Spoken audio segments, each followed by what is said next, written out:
By Hippocrates' beard, is this ether wave piercing the veil of pestilence? If you're receiving this, consider yourselves witnesses to humanity's most severe diagnostic failure, live, and quite literally infectious.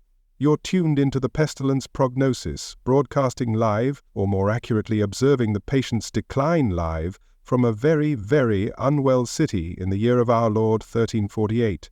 My name is Dr. Elias Thorne, a humble physician, and if the sheer, impossible audacity of this transdimensional broadcast, from a moment when medicine clashes with divine wrath, doesn't compel you to immediately smash that subscribe button and commit to understanding medical futility, then frankly, your prognosis for intellectual curiosity is poor. Do it now, before the next wave of miasmas finds your receiver, and tell me if this peculiar connection holds. From what strange, uninfected corner of your world are you listening? What year has the great cosmic clock chimed for you? And what hour do these desperate tidings reach you? We're taking notes for posterity. Now light a camphor candle, it won't help, and let's dissect the grim anatomy of an apocalypse. Ah, the good old days. The days before the great dying. It seems a lifetime ago, doesn't it? Back in the year of our Lord 1346, our biggest concerns were a poor harvest or a nagging cough. We physicians, in our esteemed wisdom, believed the world of a man's body was a simple, elegant thing. A delicate balance of four humours: blood, phlegm, yellow bile, and black bile. A fever? Too much blood, of course. A melancholy disposition? An excess of black bile? The answer was always leeches, fat, wriggling, and ever so thirsty. They were our dearest, most reliable colleagues.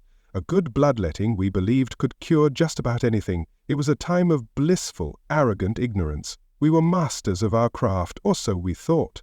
The universe, it seems, was about to offer a second opinion. Our surgical theatres were not the pristine halls of healing you might imagine. More often than not, they were the back rooms of a barber's shop, amidst the snippets of hair and the scent of cheap soap. The barber surgeon with his razors and saws was a man of many talents. He'd give you a clean shave, pull a rotten tooth, and, if you were truly unlucky, amputate a limb. Anesthesia was a prayer and a stiff drink. Infection? That was simply God's will. We had our poultices and our herbal remedies, concoctions brewed by the local apothecary, a man who dabbled in both medicine and mystery. He'd sell you a love potion with the same confidence he'd prescribe a tonic for your ague. We were men of science, you see, standing on the very pinnacle of human knowledge, a pinnacle that was about to crumble into dust. Life was predictable. The rhythm of the seasons dictated the rhythm of our lives. We feared the wrath of God, the whims of our lords, and the occasional outbreak of pox. We trusted in the wisdom of the ancients, in Galen and Hippocrates. Their words were gospel, their theories unassailable. We looked for answers in the alignment of the stars and the color of a patient's urine. We were so preoccupied with balancing our precious humours that we never thought to look for the enemy lurking in the very air we breathed, on the backs of the rats in our streets, and in the blood of our neighbours. Ah, simpler times, when a broken bone was the worst of your worries, and a good bloodletting solved most problems. Turns out, the universe had a rather more aggressive treatment plan in mind. Do you find this quaint little trip down memory lane amusing? Does our monumental, catastrophic failure pique your interest? If you wish to bear witness to the utter collapse of our so-called medical expertise, to hear the tales of our futile struggles against an unseen, unstoppable foe, then I implore you, subscribe, click that button and join our congregation of the curious. It is a small price to pay to honor our futile efforts, to remember the days before the world ended. And believe me, you will want to remember what came before, for what came after. Well, that is a story for another time. A story of bells and smoke, and the end of mercy. The first whispers of the pestilence reached us from the east. Sailors brought back tales of a horrifying new disease, a sickness that struck without warning and killed without mercy. We dismissed them as a sailor's yarn, the ramblings of men who had spent too long at sea. But then the stories became more frequent, more detailed. They spoke of black swellings in the groin and armpits, of fevers that burned the body from the inside out, of a swift and agonizing death. Still, we clung to our old certainties. It must be a miasma, we declared, a foul vapor rising from the earth, or perhaps a punishment from God for our wickedness. We burned incense and recited prayers, confident in our diagnoses. We were, after all, the educated ones, the ones who knew. Then it arrived, not with a bang but with a cough, a single insignificant cough in the bustling port city of Messina, then another and another. Soon the city was a symphony of sickness, a chorus of death rattles. The black swellings, the buboes appeared, and with them a terror we had never known. Our theories, our leeches, our prayers, they were useless. The humors had gone wild, and we were powerless to stop them. We watched in horror as our families, our friends, our patients succumbed to the unseen monster. The barbers put away their razors, the apothecaries shuttered their shops. There was no cure to be found, no potion that could ward off the inevitable. The world we knew began to unravel. The bonds of kinship and community, once so strong, frayed and then snapped. Mothers abandoned their sick children. Husbands fled from their dying wives. The fear was a contagion in itself, spreading faster than the disease. The church bells, which once marked the passing of the hours, now tolled incessantly for the dead. The air grew thick with the smoke of funeral pyres, a constant cloying reminder of our mortality. We, the physicians, the supposed healers, became little more than witnesses to the apocalypse. We could offer no comfort, no hope, only a diagnosis that was, in itself, a death sentence. And so, here we stand, on the precipice of a new, terrifying age. The old world is dead, and a new one, born of plague and despair, is struggling to be born. What I have told you is but a prelude, a glimpse into the world we lost. The real story, the one of bells and smoke and the end of mercy, is yet to come. If you have the stomach for it, if you dare to look into the abyss, then you know what you must do. Subscribe. For the price of a single click, you can bear witness to the end of an era. And perhaps, in our folly, you will find a lesson for your own time. Do not let our story be forgotten. Subscribe, and remember, it came on the water. All the worst things do, don't they? It arrived as a whisper, a rumor carried on the salty breath of the sea breeze. In the autumn of the year of our Lord, 1347, a dozen Genoese galleys, like specters from a nightmare, limped into the harbor at Messina. They were returning from the Black Sea, from the great trading post of Caffa. But they brought back more than silks and spices, they brought back death. A death so swift, so absolute, it would make the very angels weep. The sailors who were still alive were a ghastly sight, their bodies covered in black boils that oozed blood and pus. They spoke of a great pestilence, of a war with the Tartars, of dead bodies catapulted over the city walls. We, in our infinite wisdom, listened with a mixture of pity and professional detachment. The local authorities, in a rare display of foresight, ordered the ships to be quarantined, but it was too late. The rats, those furry little harbingers of doom, had already scurried down the mooring ropes and into the city, and with them came the fleas, the true angels of death in this particular apocalypse. At first, we didn't connect the sailors' strange affliction with the sudden increase in fevers among the dock workers. We physicians, in our long robes and with our air of profound knowledge, diagnosed it as a simple imbalance of the humors. Too much phlegm, perhaps, brought on by the damp sea air. We prescribed our usual remedies, a bit of bloodletting, a nice purgative, and a hearty dose of prayer. It was all so very routine. Then the swellings began. The buboes, angry black lumps in the groin and armpits, hard and painful to the touch. They were the size of an egg, sometimes as large as an apple. We had never seen anything like it. This was not in Galen, it was not in Hippocrates. Our ancient texts, the very foundation of our medical knowledge, were silent on the matter. The fever would intensify, the patient would begin to cough up blood, and then, within a matter of days, they would be dead. The speed of it was terrifying. One day a man would be complaining of a headache, the next his family would be weeping over his corpse. It was a whirlwind of death, and we were standing in the eye of the storm. We called it a bad humor, a divine punishment. We called it everything but what it was, the end of everything we knew, and the beginning of a lot of work for undertakers. The initial confusion was a comedy of errors, a tragic farce played out in the halls of medicine. Some said it was caused by a foul miasma, a poisonous vapor rising from the swamps. Others blamed the alignment of the planets, a malevolent conjunction of Saturn, Jupiter, and Mars. There were even those who whispered of witchcraft, of a secret plot to poison the wells. We grasped at any explanation, no matter how outlandish, to avoid confronting the terrifying truth. We were utterly, hopelessly out of our depth.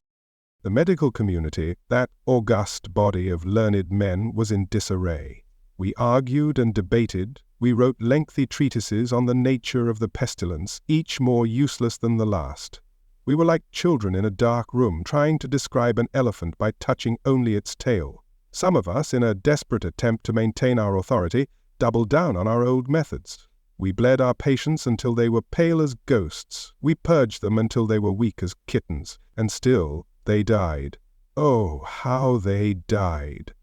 The disbelief among us was palpable. We had spent our lives studying the human body. We had memorized the ancient texts. We had honed our diagnostic skills.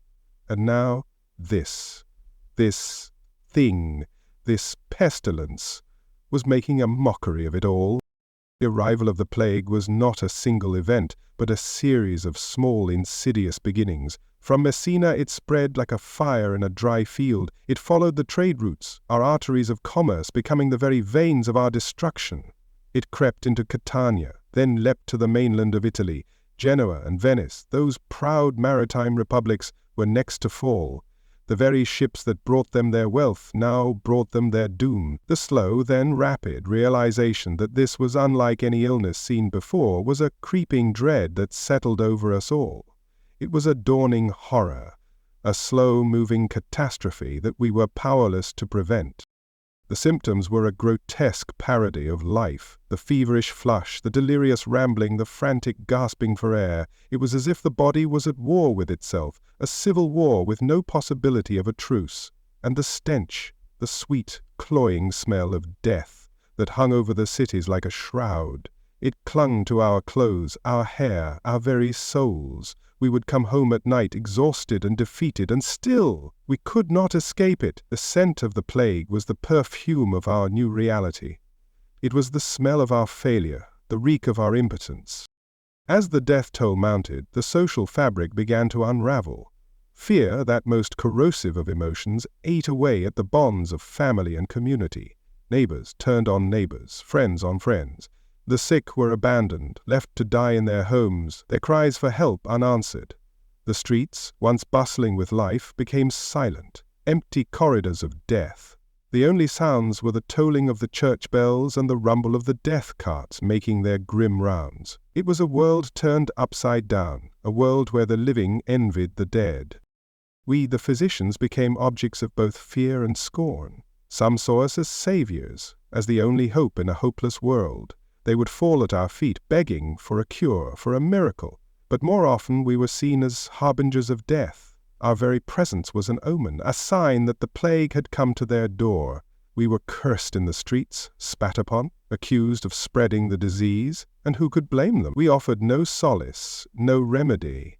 We were merely chroniclers of the dying, a Greek chorus to a tragedy of epic proportions. The initial disbelief among the medical community gave way to a desperate search for answers. We dissected the bodies of the dead, a practice forbidden by the Church, hoping to find a clue to the nature of the disease.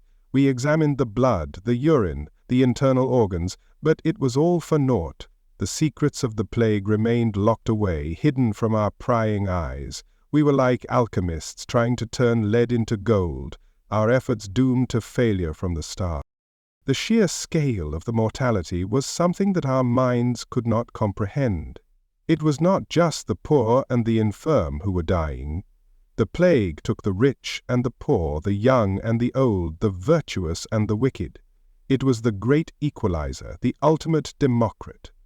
It swept through the monasteries, the castles, the workshops, leaving a trail of devastation in its wake. In some places, entire villages were wiped out, their homes left to rot, their fields to go fallow. The world was bleeding, and we had no way to staunch the wound. And yet, in the midst of this despair, there were moments of strange, almost surreal beauty. The sky, cleared of the smoke from the workshops and forges, was a brilliant, piercing blue. The birds, no longer frightened by the noise of the city, sang their hearts out in the deserted streets. It was as if nature itself was reclaiming the world, washing it clean of the stain of humanity. A grim, but in its own way, a beautiful thought. But then the sound of the death cart would rumble in the distance, and the illusion would be shattered. The psychological toll on those of us who survived was immense. We were haunted by the faces of the dead, by the memory of their suffering. We were plagued by guilt, by the thought that we could have done more, that we should have known more. Sleep offered no escape, for our dreams were filled with the specters of the plague. We were a generation scarred by death, a generation that had looked into the abyss and seen it stare back, and what we saw there would forever change us. Don't let our desperate cries for understanding fade into the mists of time. Don't let the lessons we learn in the crucible of the plague be forgotten. If you find a grim fascination in our struggles, if you want to understand the true nature of fear and the fragility of civilization, then you must subscribe, hit that button, join our ranks, become a witness to the greatest medical mystery of all time. For a small price, you can ensure that our story, our sacrifice, is not in vain. Subscribe and remember, for in remembering we honor the dead, and perhaps we can learn to save the living. It began with a cough, a seemingly innocuous sound, one that would have been lost in the cacophony of a bustling medieval city. But this was no ordinary cough. It was a dry, hacking sound, a cough that seemed to come from the very depths of the soul. Then came the fever, a raging inferno that consumed the body from within. The patient's skin would be hot to the touch, their eyes glazed over with a delirious fire. And then, the swelling. The dreaded bubo, a signpost on the road to oblivion. We, in our starched collars and with our airs of intellectual superiority, were at a loss. We consulted our charts, our astrolabes, our ancient texts. We debated the finer points of humoral theory, while our patients died in agony. We were like generals fighting the last war, our tactics and strategies useless against a new and terrifying enemy. Our diagnostic skills, once a source of pride, were now a source of shame. We could name the disease, we could describe its symptoms, but we could not cure it. We could not even understand it. The disbelief within the medical community was a stubborn, clinging thing. We were men of science, of logic, of reason. We believed in the power of the human intellect to solve any problem, to unravel any mystery. And now we were confronted with a mystery that defied all our attempts at comprehension. It was a humbling experience, a brutal lesson in the limits of our knowledge. The plague stripped us of our arrogance, of our professional pride, and left us naked and afraid. The initial misdiagnoses were a litany of our ignorance. We called it a pocket of bad air, a corruption of the blood, a punishment from an angry god. We blamed it on the Jews, on the lepers, on the alignment of the stars. We blamed it on everything and everyone except the one thing we could not see, the one thing we could not understand, the tiny, invisible agents of death that were multiplying in the blood of our patient. As the disease spread, a new kind of medicine was born, a medicine of desperation and despair. We tried everything and anything. We lanced the buboes, hoping to release the bad humors. We applied hot poultices of onions and figs. We prescribed potions made from ground unicorn horn and emeralds. We even tried trepanning, drilling holes in the skull to let the evil spirits escape.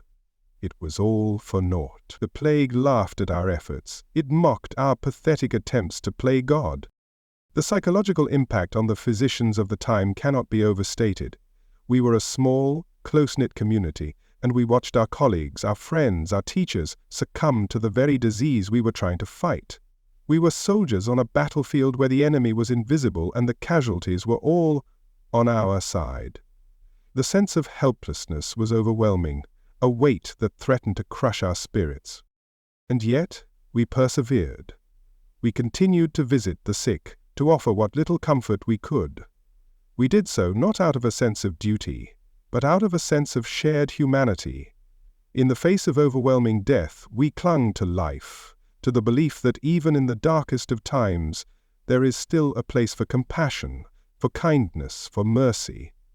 It was a small flickering candle in a vast and terrifying darkness, but it was enough. The arrival of the plague was a turning point in the history of medicine, in the history of the world. It was a brutal, bloody lesson in the importance of humility, of observation, of scientific inquiry. It was the end of the age of dogma and the beginning of the age of discovery. The road ahead would be long and difficult, but we had taken the first faltering steps. If this descent into the heart of a medical nightmare has captivated you, if the struggle of my predecessors against an unseen foe has sparked your curiosity, then do not let that spark die. Our story is a testament to the resilience of the human spirit, a story that deserves to be told, to be heard. Subscribe to our channel. Join us as we journey further into the darkness, as we explore the very limits of human endurance. For a small subscription, you can become a part of this story, a keeper of this sacred flame. Do it now, subscribe, and ensure that the echoes of our desperate cries for understanding are never silenced. It began with a single ship, a single cough, a single death. But it was enough. The seeds of the plague had been sown, and the harvest would be a bitter one. The world would never be the same. The old certainties were gone, replaced by a new and terrifying reality. But in the midst of the chaos, a new kind of hope was born. A hope forged in the fires of the pestilence. A hope that would one day lead to a new understanding of the world, of ourselves. And that, my friends, is a story worth telling. Let us speak of the symptoms, shall we? A clinical discussion, if you will, a detached and professional examination of the pestilence's handiwork. It begins, as so many things do, with a fever. But this is no common fever, no simple ague to be sweated out with a warm blanket and a cup of herbal tea. This is a fire in the blood, a raging inferno that sears the flesh and boils the brain. The patient's skin becomes a parched desert, their eyes glassy orbs of confusion and terror. They shiver and sweat, their teeth chattering a frantic rhythm against the inevitable. It is a fever that burns away the very essence of the person, leaving behind a hollow, tormented shell. Then come the buboes.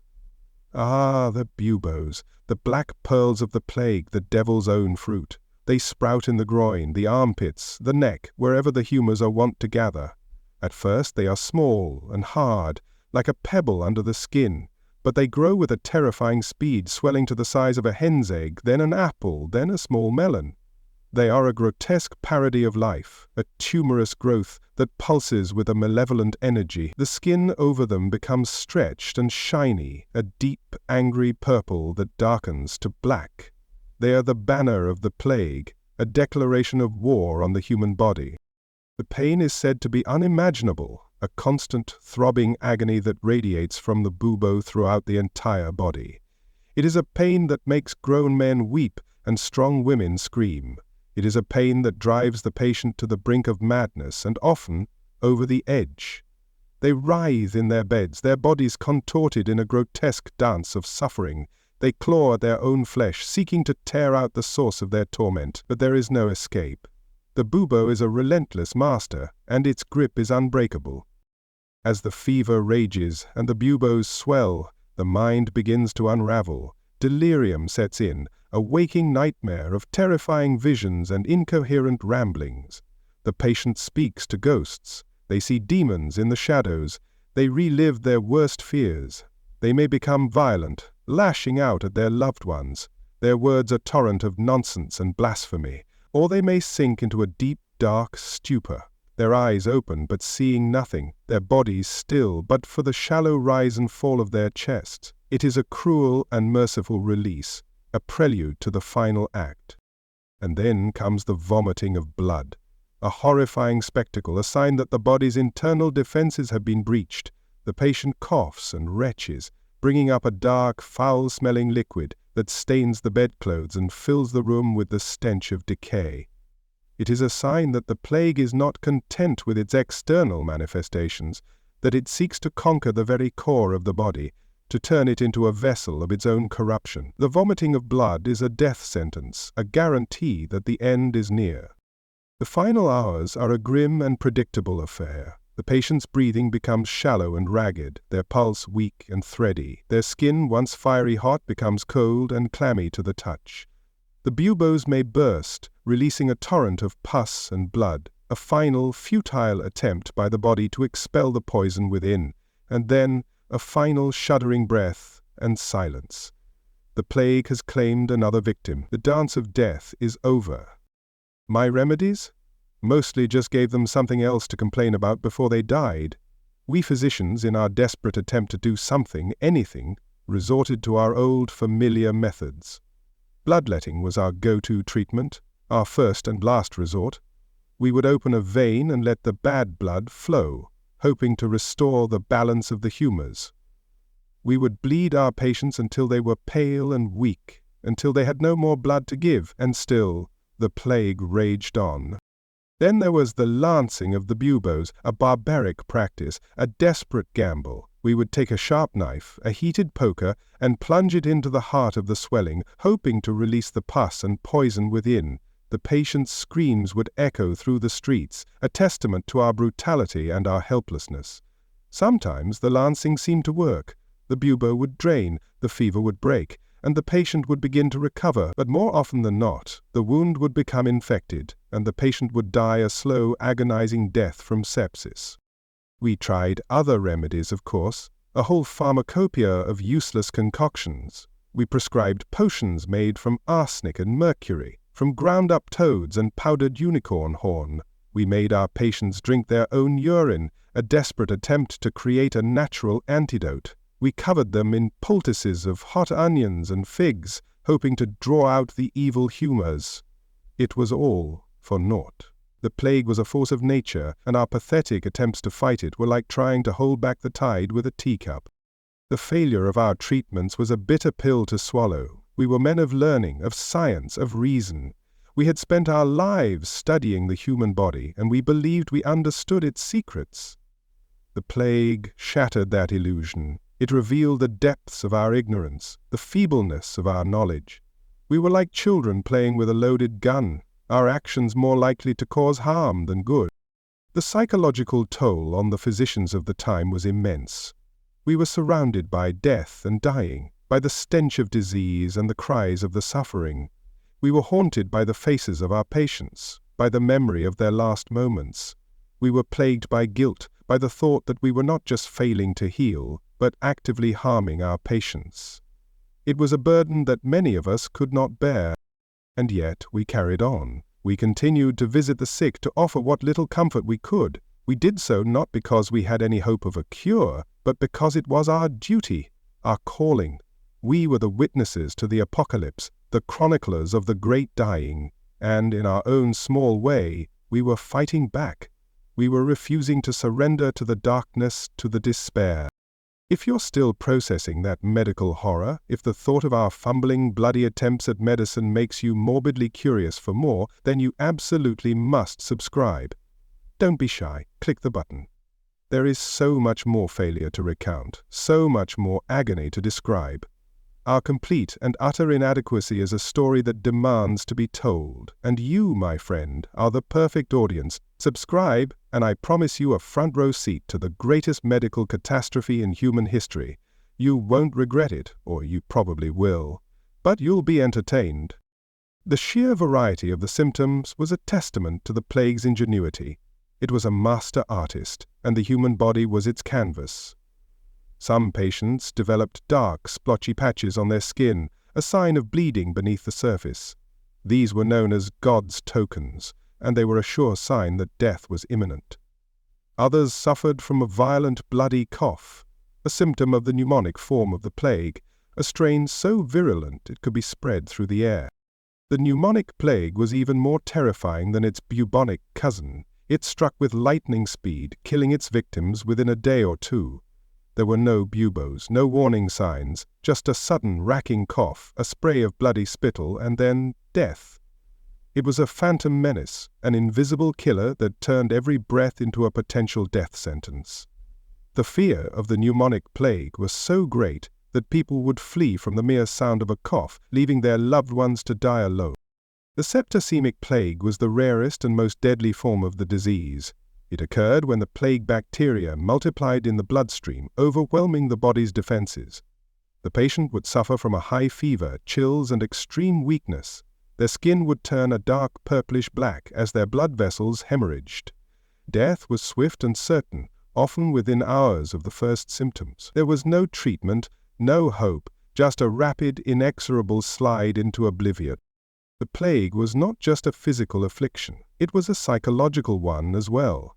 The constant fear of infection, the ever-present stench of death, the sight of the death carts making their grim rounds, it all took a toll on the human psyche. People became paranoid, suspicious of their neighbors, of their friends, of their own family members.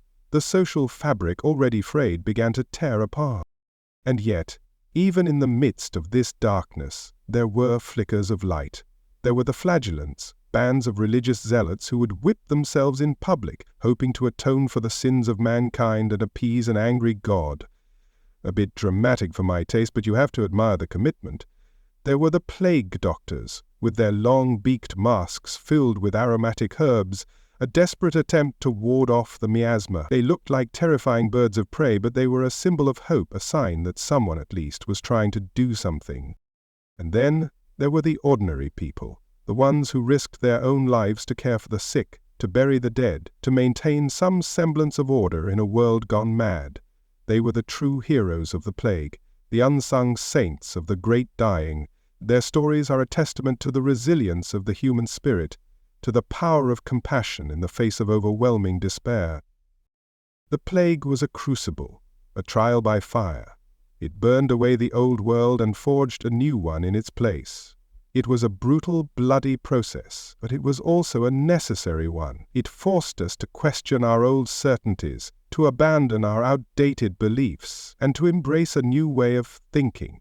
It was the dawn of a new age, an age of science, of reason, of progress. But that is a story for another time. For now, let us linger a little longer in the darkness, in the world of buboes and bleeding, of fear and despair. Let us bear witness to the full horror of the plague, to the full extent of its devastation, and let us remember the lessons it taught us, lessons that are as relevant today as they were 600 years ago. If this gruesome tour through the symptomatology of the Black Death has left you wanting more, if the abject failure of my profession has perversely entertained you, then there is only one logical course of action. Subscribe, do not hesitate, do not overthink it. Simply click that button and surrender to the morbid curiosity that I know is consuming you. I have so many more tales of woe, so many more descriptions of our medical buffoonery to share. You owe it to yourself to hear them all. Subscribe now, and let the horror continue. The utter failure of our medical interventions was not just a professional embarrassment, it was a profound spiritual crisis. If our knowledge, handed down from the great minds of antiquity, was useless, then what could we believe in? If our prayers went unanswered, if God seemed to have abandoned us, then where could we turn for solace? The plague didn't just kill bodies, it shattered worldviews. It left us adrift in a sea of uncertainty, clinging to the wreckage of our old beliefs. The swellings. Like plums, then melons, then they burst, and the patient usually followed. It was a predictable yet ever horrifying progression. The stench from a ruptured bubo was a thing of legend, a foul, sweetish odor that could curdle milk and wilt flowers. It was the smell of death itself, a scent that would haunt the dreams of those who survived. And my remedies? As I said, they mostly just gave the poor souls something else to complain about before they died, a distraction, if you will, from the inevitable. But even in our failures there were small, almost imperceptible victories. With each patient we examined, with each bubo we lanced, we were gathering data, however crude. We were beginning to see patterns, to make connections. We noticed that the plague seemed to spread from person to person. that it was more common in crowded, unsanitary conditions. We didn't understand the mechanism, of course. The concept of a germ was centuries away. But we were taking the first hesitant steps on the long road to understanding. A road paved with the bodies of our patients. A sobering thought, is it not? Do you hear that? The bells, they never stop. It is the new music of our world, a constant clanging dirge that has replaced the cheerful sounds of life. Each chime a life extinguished, a soul dispatched to its eternal reward, or perhaps its eternal damnation. At first they tolled for each individual, a solemn, respectful announcement of a passing. But the pace quickened. The individual tolls blurred into a continuous, maddening cacophony. Now they ring not for the one, but for the many, a single prolonged peal for the dozens who have died within the hour. It is a grim arithmetic, that. The sheer number of the dead is a thing of grotesque wonder. It is a harvest of souls on a scale never before imagined. The death carts, once a rare and solemn sight, are now as common as bread carts. They trundle through the streets from dawn till dusk, their drivers calling out, "Bring out your dead," with a weary resignation that chills the blood. And the dead are brought out, thrown from windows, dragged from doorways, their bodies stiff and cold, their faces frozen in a final grimace of agony. The carts are piled high with the dead, a grotesque jumble of limbs and torsos, a testament to the plague's insatiable appetite. In the beginning, we tried to maintain the old ways. We tried to give each person a proper Christian burial, with a coffin, a shroud, and a prayer. But the dead soon overwhelmed the living. There were not enough coffins, not enough shrouds, not enough priests to say the final rites. The churchyards, once spacious and green, were soon filled to capacity. We dug and we dug, but for every grave we filled, a dozen more were needed. The earth itself seemed to groan under the weight of our dead. So we began to dig the plague pits, great gaping wounds in the earth, vast trenches that could hold hundreds, sometimes thousands of bodies. The death carts would back up to the edge of the pit, and the bodies would be tipped in, tumbling over one another in a cascade of death. There was no ceremony, no dignity, just the dull thud of bodies hitting the bottom of the pit, the sound that will haunt my dreams until the day I die. We would layer them like lasagna, a layer of bodies, a layer of dirt, another layer of bodies, a grim and ghoulish stratigraphy. The breakdown of traditional burial rites was a profound shock to our sensibilities. We are a people who revere our dead, who believe that a proper burial is essential for the soul's journey into the afterlife. To see our loved ones disposed of like so much garbage was a violation of our deepest held beliefs. It was a sign that the world had truly come unhinged, that the old rules no longer applied. It was a descent into a new kind of barbarism, a barbarism born of necessity and despair. The stench of death was a constant companion. It hung over the cities like a thick, cloying fog, a miasma of putrefaction that permeated everything. It was in our clothes, in our food, in our very hair. We would burn incense and herbs. We would hold scented cloths to our noses, but there was no escaping it. The smell of the plague was the smell of our new reality, a constant reminder of our mortality. It was the perfume of the apocalypse. The bells. They are the metronome of our misery, the soundtrack to our extinction.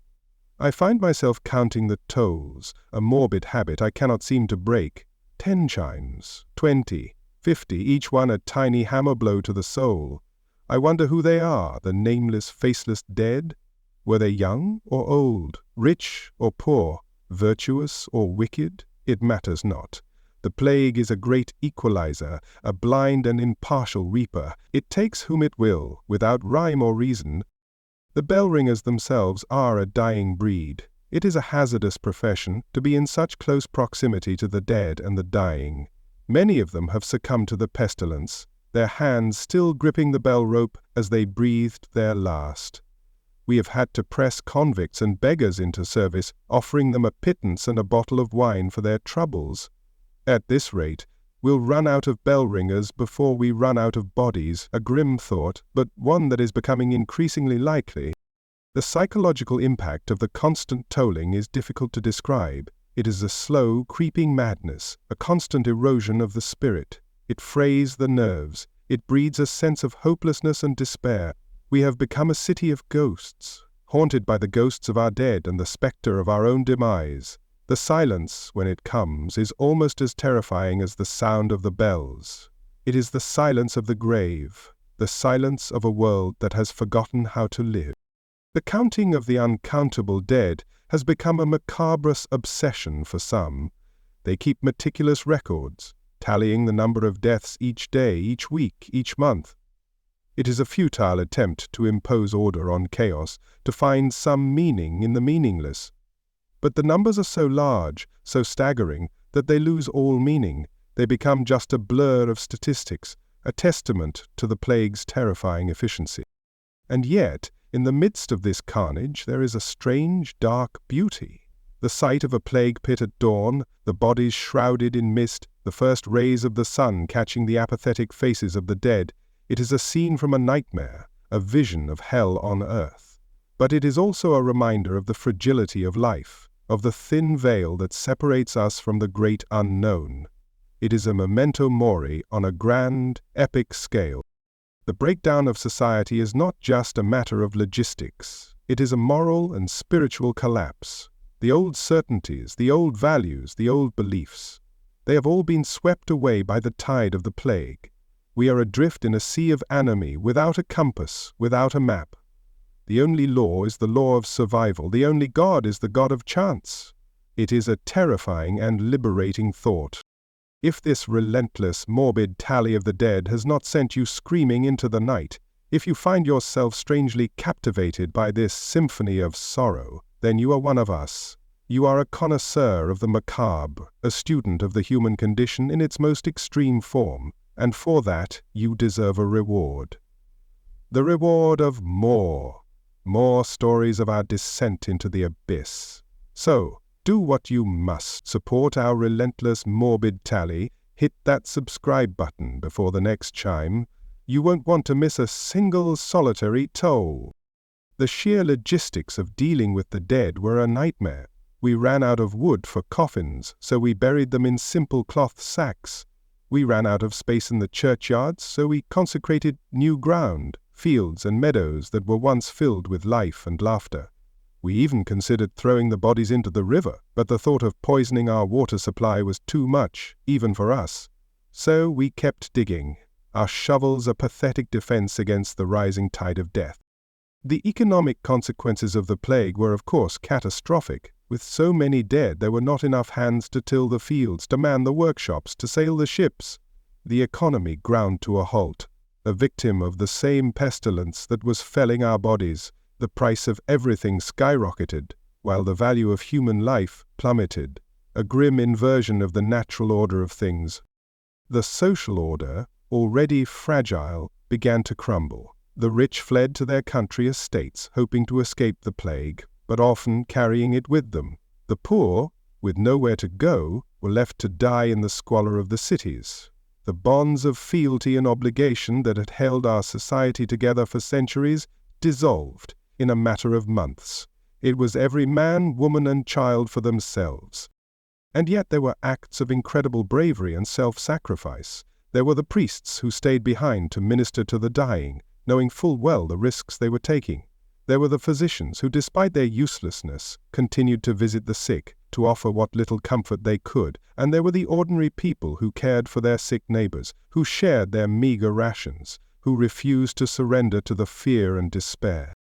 The plague was a mirror, reflecting the best and the worst of humanity. It showed us our capacity for cruelty and selfishness, but it also showed us our capacity for courage and compassion. It was a harsh and unforgiving teacher, but its lessons were profound. It taught us about the fragility of life, about the importance of community, about the resilience of the human spirit. But these are philosophical musings, a luxury we can ill afford in these dark times. The reality is much more visceral, much more immediate. It is the reality of the death cart, of the plague pit, of the ever-tolling bell. It is the reality of a world that has been turned upside down, a world where the dead outnumber the living, and the future is a dark and uncertain void. I often wonder what future generations will make of all this. Will they remember us? Will they learn from our mistakes? Or will they, in their arrogance, believe that such a thing could never happen to them? I fear it will be the latter. For it is the nature of man to forget, to believe himself invincible, to ignore the lessons of history. But perhaps, just perhaps, our story will serve as a warning, a cautionary tale for those who have ears to hear. And you, my friend, you are one of those who have ears to hear. You are a witness to our agony, a keeper of our memory, and for that I thank you. But our story is not yet over. There is more to tell, so much more. There is the story of the flagellants, of the plague doctors, of the search for a scapegoat. There is the story of the world that was born from the ashes of the old. So, I implore you, do not turn away now. Do not let the sound of the bells frighten you. Embrace the darkness and let it teach you what it has taught me. The bells, I can hear them now, tolling for the evening dead. Another 50 souls, another 50 families, plunged into grief. It is a sound that has become as familiar to me as my own heartbeat. It is the sound of my life, the sound of my time. It is the sound of the Black Death, and it is a sound that I will carry with me to my grave. If you have stayed with me this long, if the grim poetry of our demise has resonated with you, then you are not a mere spectator. You are a participant. You are sharing in our burden, in our sorrow, and there is only one thing left to do. Hit that subscribe button. Do it now before the next toll of the bell. Join our community of the curious, our congregation of the morbid fascinated. For the price of a single click, you can ensure that our story will not be lost to the sands of time. Subscribe and listen. The bells are tolling for thee. The air, which was once filled with the mundane smells of life, baking bread, damp earth, the sweat of honest labor, is now a choking acrid fog. It is the age of smoke, a constant pervasive haze that stings the eyes, scratches the throat, and clings to everything like a second skin. We are living in a perpetual twilight, a world shrouded in the fumes of our own desperation. This, my friends, is our grand public health initiative, our bold assault on the unseen enemy that stalks our streets. We have declared war on the very air we breathe. It all began with the miasma theory, a rather elegant if entirely wrong idea that the pestilence is caused by a bad air, a noxious vapor that rises from the earth, from decaying matter, from the alignment of the planets, a sensible theory for a less sensible time. So, logically, if the air is the enemy, then we must purify it. We must cleanse it with fire and fragrance, drive out the foulness with something even fouler. And so the great fumigation began. Every street corner, every public square has its bonfire, belching thick black smoke into the sky. The fuel for these fires is a motley collection of our worldly goods. The possessions of the dead, for a start, their clothes, their bedding, their furniture, all tossed onto the pyre in a desperate attempt to erase any lingering trace of the disease. It is a heartbreaking sight to see a lifetime of accumulated treasures go up in flames. A child's wooden horse, a woman's embroidery, a scholar's books, all reduced to ash and smoke, a great bonfire of the vanities, with the plague as its master of ceremonies. Then there is the incense, the fragrant herbs, the aromatic woods. We burn them in our homes, in our churches, in our hospitals, juniper, rosemary, wormwood, their sweet, cloying scents mingling with the acrid smoke of the bonfires to create a truly unique and utterly nauseating perfume. I myself have a small brazier in my study, from which a constant stream of smoke rises. It is meant to protect me, to create a shield of purified air around me. In truth, it mostly just makes me cough and my eyes water, but one must keep up appearances, mustn't one? The smoke, from herbs, from tar, from unfortunate houses, and yes, from the deceased. When the plague pits overflowed, when the earth could no longer accept our dead, we turned to fire. Cremation, a practice once reserved for heretics and pagans, has become a grim necessity. The bodies are piled high on great pyres, and the flames lick at the sky, a final fiery farewell to the victims of the pestilence. The smell is indescribable. a sweet, greasy stench that clings to the back of the throat and turns the stomach. It is the smell of our failure, the smell of our despair. These perplexing new public health measures are a testament to our desperation. We are like children in the dark, flailing at a monster we cannot see, a monster we do not understand. We have quarantined the sick, we have closed the city gates, we have prayed to every saint in the calendar, and still the plague rages on. The smoke is our last, best hope, a fragile, smoky shield against the slings and arrows of outrageous fortune. A rather poetic thought for a man who smells like a burnt sacrifice. The misguided attempts at sanitation are a comedy of errors, a tragic farce.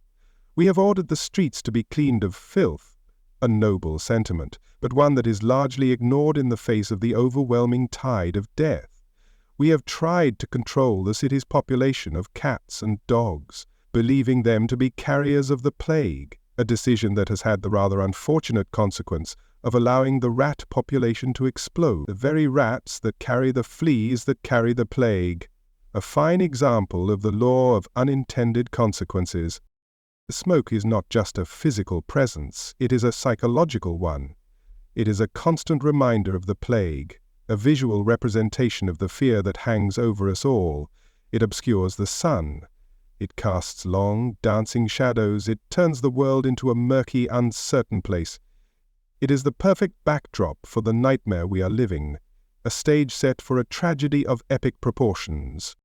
I have taken to wearing a beaked mask, much like my esteemed colleagues.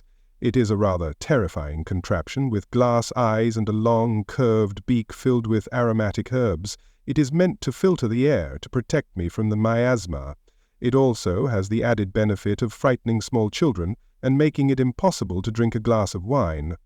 A small price to pay for a sense of security, however illusory. The constant inhalation of smoke has had a predictable effect on our health. Coughs, sore throats, and burning eyes are now as common as the plague itself. We are a city of hackers and wheezers, our lungs coated with a fine layer of soot. In our attempt to avoid one disease, we have inflicted another upon ourselves. A fine irony, is it not? We are so clever, we humans. And yet, we persist. We continue to feed the bonfires, to burn the incense, to shroud our world in a veil of smoke. For what else can we do? We are trapped in a nightmare of our own making, and the smoke is our only lullaby. It is a song of purification, a song of defiance, a song of hope. A rather scratchy, off-key song, to be sure, but a song nonetheless. Help us understand these perplexing new public health measures. Help us to make sense of the madness. If you are morbidly fascinated by our blundering, smoke-filled attempts to combat the apocalypse, then there is only one course of action. You must subscribe. You must join our brotherhood of the befuddled. For a mere click of a button, you can gain access to the inner sanctum of our medical follies. Do it now, before the smoke gets in your eyes. The variety of things we burn is truly astounding. We burn vinegar in our homes, hoping its sharp scent will drive away the plague. We burn leather, we burn tar, we burn sulfur, each with its own unique and unpleasant odor. The city has become a great, stinking censer, a monument to our olfactory desperation. I have no doubt that if we could, we would burn the very stones of the streets. The psychological effect of this constant smoke is a subtle and insidious thing. It creates a sense of unreality, as if we are living in a dream, or rather, a nightmare. The familiar landmarks of the city are obscured. The faces of our neighbors are blurred. We are all strangers to one another, lost in the fog of our collective fear. The burning of the bodies was a particularly difficult step for us to take. It went against everything we believed in, everything we held sacred, but the sheer number of the dead left us with no choice. The plague pits were full, and the bodies were beginning to pile up in the streets. It was either burn them or let them rot. We chose fire. A hard choice, but a necessary one. The sight of a mass cremation is a thing of terrible beauty.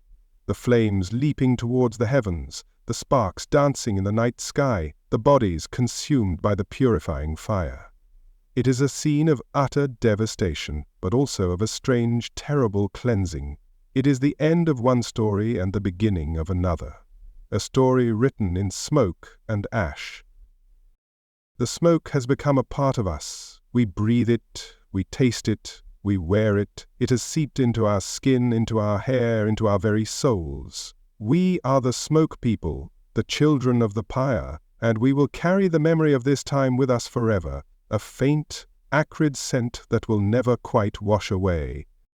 Our attempts at sanitation, while misguided, were not entirely without merit. The cleaning of the streets, the disposal of the dead, the quarantining of the sick, these were the first faltering steps towards a new kind of public health, a new understanding of the relationship between disease and the environment. We were learning even in our ignorance. We were stumbling towards the light, even as the darkness threatened to consume us. The smoke is a symbol of our transition. It is the smoke of the old world burning away, the smoke of a new world struggling to be born. It is a painful, choking process, but it is a necessary one. For out of the ashes of the plague a new society will rise, a new way of thinking, a new understanding of our place in the world, or so I tell myself as I cough into my handkerchief. If this smoky, sooty tale of our public health follies has ignited your curiosity, if you find yourself strangely drawn to the smell of our desperation, then you know what you must do. Do not prevaricate. Do not hesitate. Subscribe. Join our Legion of the Curious, our assembly of the morbidly fascinated. For the price of a single click, you can ensure that you will not miss a single, smoke-filled installment of our tragicomedy. Subscribe now, and take a deep breath, if you can. The irony, of course, is that the smoke, our supposed savior, is also a poison. It irritates the lungs, it weakens the body, it makes us more susceptible to the very disease we are trying to fight. It is a perfect metaphor for our time, a cure that is also a curse, a remedy that is also a poison. We are caught in a trap of our own making, a smoky, self-inflicted purgatory. The smoke has also had a profound effect on the natural world. The birds have fled the city, their songs replaced by the crackle of the bonfires. The trees are coated in a fine layer of soot, their leaves drooping and grey. The sun, when it is visible at all, is a pale, sickly orb, its light filtered through a veil of our own making. We have not just poisoned ourselves, we have poisoned the world around us. And yet, in the midst of this self-inflicted environmental catastrophe, there are moments of strange, eerie beauty. A shaft of sunlight breaking through the smoke, illuminating a cloud of dancing dust motes. The silhouette of a plague doctor against the backdrop of a fiery sunset. The embers of a bonfire glowing in the darkness, like a handful of fallen stars. These are the small, fleeting moments of grace that make life bearable, even in the midst of hell. Our great fumigation, our war on the miasma, will one day be seen for what it is, a tragic, misguided chapter in the history of medicine. We will be laughed at, we will be scorned, we will be pitied. But let it be said that we tried. We fought back with the only weapons we had, with the only knowledge we possessed. We may have been wrong, but we were not idle. We were not passive victims. We were fighters. And the smoke was our banner, our battle standard, our defiant last stand. Mercy. A lovely concept. A word we once bandied about with such casual ease, a virtue we prided ourselves on. It turns out, mercy is a luxury good, a commodity that becomes scarce in times of hardship. And in these times it is the scarcest commodity of all. Fear, you see, is a far more powerful motivator than compassion. And fear is the new currency of our realm. It has driven mercy into hiding, perhaps even into extinction. It began with a subtle shift, a slight cooling of the social climate, a neighbor avoiding your gaze, a friend crossing the street to avoid you. Then it escalated. The doors of the sick were marked with a painted cross, a sign that said, "Here be monsters." The inhabitants were sealed inside, left to their fate. A public health measure, we called it, a necessary precaution, but in truth it was a public declaration of our abandonment. Then came the flight, the great exodus of the healthy and the wealthy. They packed their bags, they loaded their carts, and they fled to the countryside, hoping to outrun the plague. They left behind a city of the dying, a city of the damned. And who can blame them? Self-preservation is a powerful instinct. But it leaves a rather foul taste in the mouth to see the shepherds abandon their flock, the captains desert their ship, and the families, oh, the families. the very bedrock of our society, the one institution we thought impervious to the plague's corrosive touch. But even the bonds of blood have proven to be no match for the terror. I have seen things that would make a demon weep. Mothers abandoning their sick children, husbands fleeing from their dying wives, brothers turning their backs on their own flesh and blood. The natural order of things has been inverted. It is no longer the old burying the young, but the living burying the living. The priests, those shepherds of our souls, have not been immune to the contagion of fear. Many have refused to administer the last rites, to hear the final confessions of the dying. They fear the miasma of the sick room, the touch of the plague-ridden. They have traded their sacred duty for a few more wretched breaths of life. And so thousands are dying without the comfort of the church, their souls cast into the void without a final prayer to guide them. And we physicians? We are no better. Many of my colleagues have fled, their medical bags gathering dust in their empty surgeries. They have chosen to save their own skins rather than to tend to the sick. I cannot entirely condemn them. We are, after all, only human. But it is a bitter irony that those who are supposed to be the guardians of life are among the first to flee from the presence of death.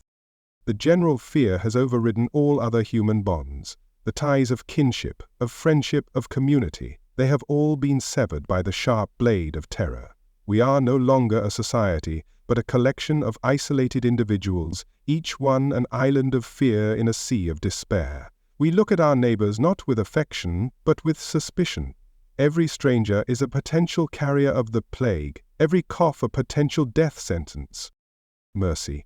It died first. It was a swift and silent death, with no bells to toll its passing. It was a casualty of our own making, a victim of our own fear, and in its place a new and terrible God has arisen, the God of self, the God of survival. And it is a jealous God, a God that demands our total and unwavering devotion. If you're finding this delightfully bleak, if the utter collapse of human decency is your particular brand of entertainment, then you are in the right place. And you know what to do. Smash that subscribe button now. Don't be shy. Join our little community of the damned. For a small, insignificant click, you can bear witness to the end of the world as we know it. And trust me, you won't want to miss the grand finale. The breakdown of human compassion is not a sudden, dramatic event. It is a slow, creeping rot, a cancer that eats away at the soul of a city. It begins with small acts of selfishness, small betrayals of trust, and it ends with a mother abandoning her child, a priest refusing to comfort a dying man. It is a slippery slope, and we are all sliding down it at a terrifying speed. The psychological impact of this social collapse is profound. We are social creatures, we humans. We need each other. We thrive on connection, on community, on love. To be deprived of these things is to be deprived of our very humanity. We are becoming a city of ghosts, of hollow men and women, our souls as empty as our streets. And yet, even in this bleak landscape of fear and despair, there are sparks of light. There are the few, the brave, the foolish, who have refused to surrender to the darkness. The priests who continue to minister to the sick, the physicians who continue to tend to the dying, the ordinary people who continue to care for their neighbors. They are the true saints of this plague, the keepers of the flame of human compassion. But they are a dying breed. For every act of kindness there are 1,000 acts of cruelty. For every moment of courage there are 1,000 moments of cowardice. The tide of fear is rising, and it threatens to drown us all. The end of mercy is not just a moral failing, it is a practical one.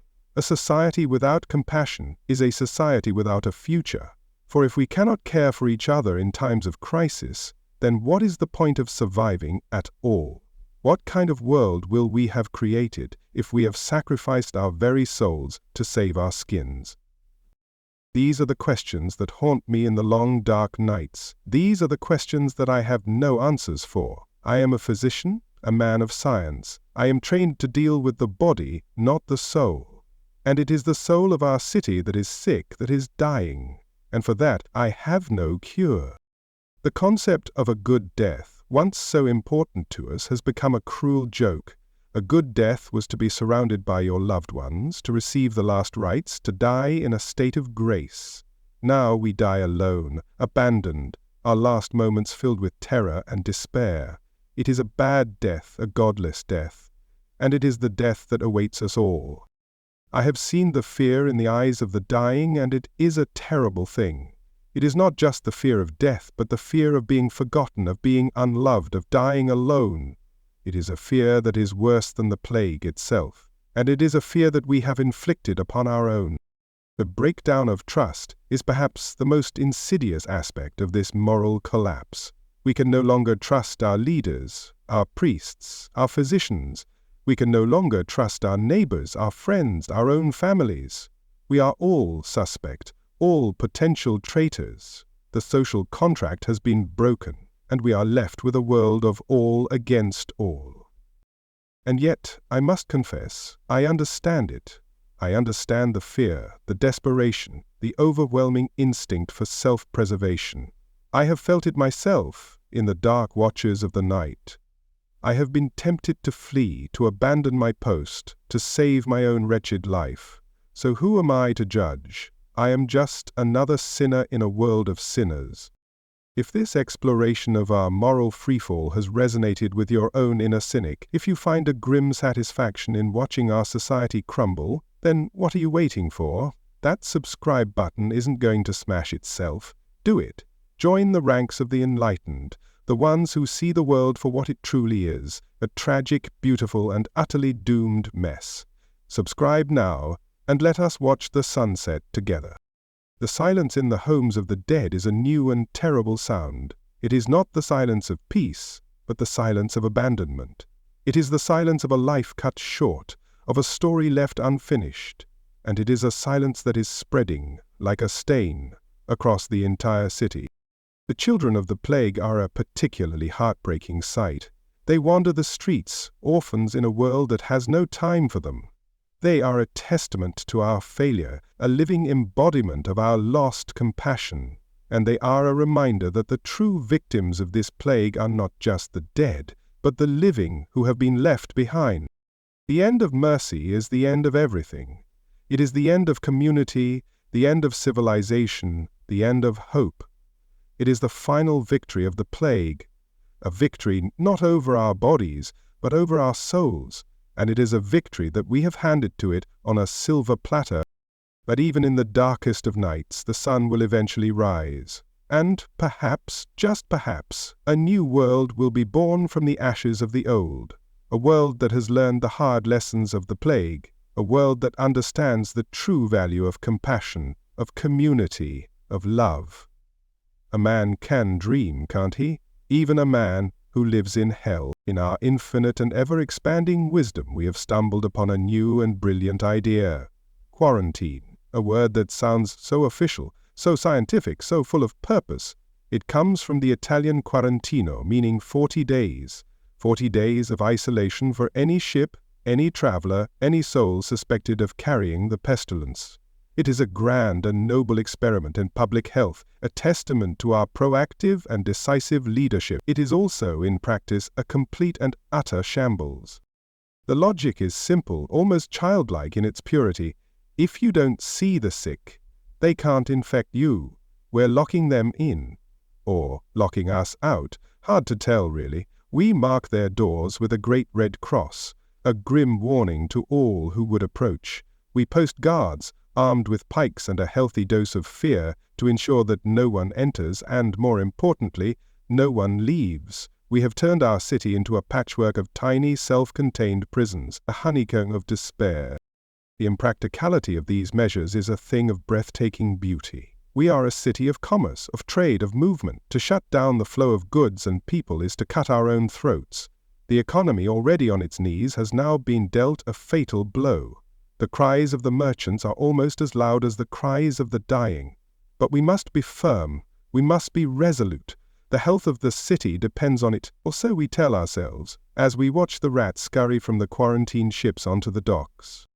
The cruelty of the quarantine is a more subtle but no less potent poison.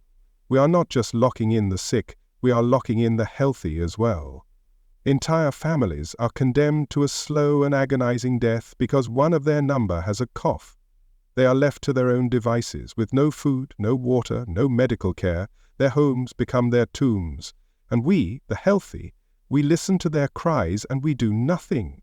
We have become a city of jailers, and our prisoners are our own friends, our own neighbors. The contradiction at the heart of our quarantine policy is a source of constant, grim amusement to me. We seal up the homes of the poor, leaving them to rot in their own filth.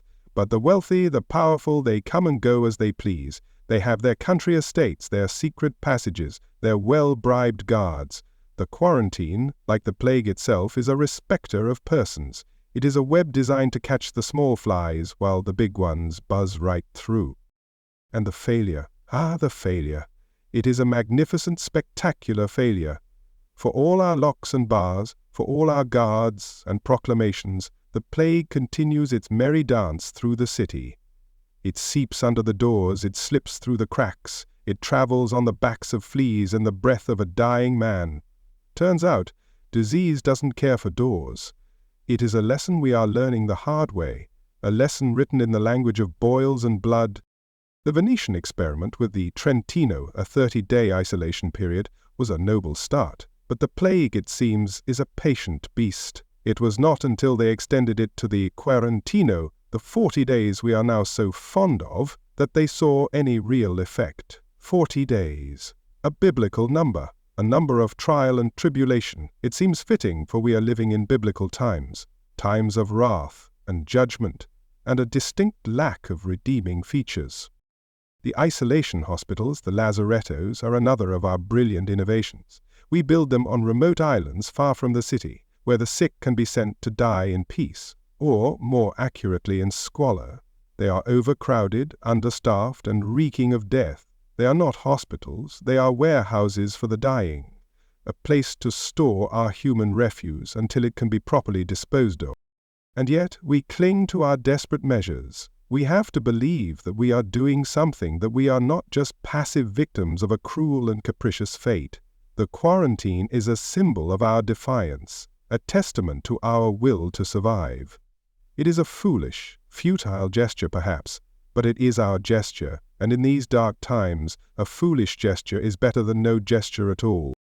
Don't let our desperate measures go unappreciated. Don't let our fumbling, contradictory, and ultimately doomed attempts at public health be forgotten. If you find a strange, morbid fascination in our tragicomedy of errors, then you owe it to yourself to subscribe. Hit that button, join our ranks, become a student of the plague, a connoisseur of the apocalypse. You won't find a more entertaining or more educational spectacle anywhere else, I guarantee it. The psychological impact of the quarantine is a slow and creeping madness. To be locked in your own home, to watch your loved ones die one by one, to know that there is no escape, it is a torment that is worse than the plague itself. We are creating a city of madmen, a city of ghosts who will haunt these streets long after the plague has passed. The economic devastation wrought by the quarantine is almost as great as the devastation wrought by the plague. The workshops are silent, the markets are empty, the ships rot in the harbor. We are a city on the brink of collapse, a city that is eating itself alive. And for what? A false sense of security, a flimsy paper shield against a hurricane. The social fabric, already tattered and torn, is being ripped to shreds by the quarantine. It has turned neighbor against neighbor, friend against friend. We are a city of informants, of spies, of secret police. We report on our neighbors for the slightest infraction, a cough, a sneeze, a moment of weakness.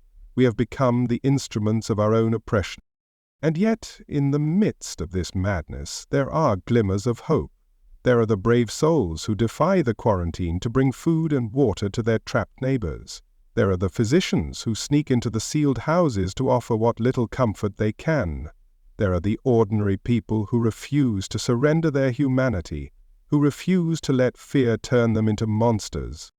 The quarantine is a paradox. It is a cruel and inhumane policy that is born of a desire to save lives. It is a desperate measure that is both necessary and futile. It is a symbol of our strength and our weakness, our wisdom and our folly. It is, in short, a perfect reflection of the human condition. But let us not get too philosophical. The reality of the quarantine is much more mundane, much more brutal. It is the reality of a locked door, of a hungry child, of a dying man's unanswered cries. It is the reality of a city that has become a prison, a city that is slowly, inexorably suffocating to death. The failure of the quarantine to stop the spread of the plague has been a bitter and humbling lesson. We thought we could outsmart the disease, that we could contain it with walls and laws, but the plague is a wily and resourceful foe. It has taught us that we are not the masters of our own destiny, that there are forces in this world that we cannot control, that we cannot even comprehend. I have come to see the quarantine as a kind of penance, a self-inflicted punishment for our sins, for our arrogance, for our foolish belief that we are the lords of creation. We have locked ourselves in a cage of our own making, and we are left to contemplate our folly as the plague rages outside our walls. And yet, the idea of quarantine will persist. It is too simple, too appealing, too full of a false promise of security to ever be truly abandoned. Future generations will refine it, they will perfect it, they will build their own prisons of public health, and they will no doubt congratulate themselves on their wisdom and their foresight. For it is the nature of man to learn nothing from history, to repeat the same mistakes over and over again, each time with a greater sense of self-satisfaction. If you are enjoying this chronicle of our misguided and ultimately tragic attempts to control the uncontrollable, if you find a perverse pleasure in watching us build our own cages, then you are a person of rare and discerning taste, and you deserve to be rewarded. So do the right thing. Hit that subscribe button. Join our exclusive club of plague enthusiasts. You will not be disappointed, I promise you. A front row seat to the end of the world, and what could be more entertaining than that?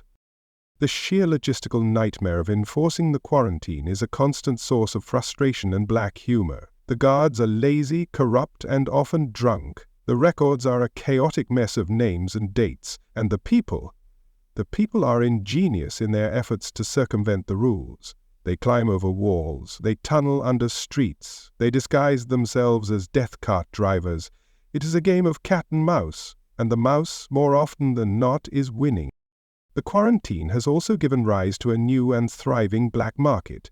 Food, water, medicine, all are available for a price. The quarantine has created a whole new class of criminals, of profiteers who are growing rich on the misery of others. It is a grim reminder that even in the midst of a plague, the laws of supply and demand are as immutable as the laws of God. The psychological toll on the guards is almost as great as the toll on the prisoners. They are forced to listen to the cries of the dying, to witness scenes of unimaginable suffering. They are hated and feared by the very people they are supposed to be protecting. It is a thankless, soul-destroying job, and it is no wonder that so many of them have deserted their posts, or have taken to the bottle to numb their senses. The quarantine, in the end, is a story of good intentions gone horribly wrong. It is a story of how fear can turn us into monsters, of how our best efforts can often lead to our worst nightmares. It is a story that should be a cautionary tale for all time, but I have a sinking feeling that it will be forgotten, that its lessons will be ignored, for we are a species that is doomed to repeat its own mistakes, and the quarantine is a mistake that we will make again, and again, and again. The Church, the great and unshakable pillar of our society, the very bedrock of our faith, or so we thought. It turns out that even the house of God is not immune to the pestilence. In fact, it seems to be a particularly fertile ground for it. The priests, in their piety, have been tending to the sick, administering the last rites, and, in doing so, have been contracting the plague at an alarming rate. The good priests, God bless them, or don't, they're dying too. The mortality rate among the clergy is a thing of grim wonder. In some dioceses, it is said that half of all priests have perished. The monasteries, once bustling hives of prayer and contemplation, are now silent tombs, their corridors echoing with the ghosts of the departed.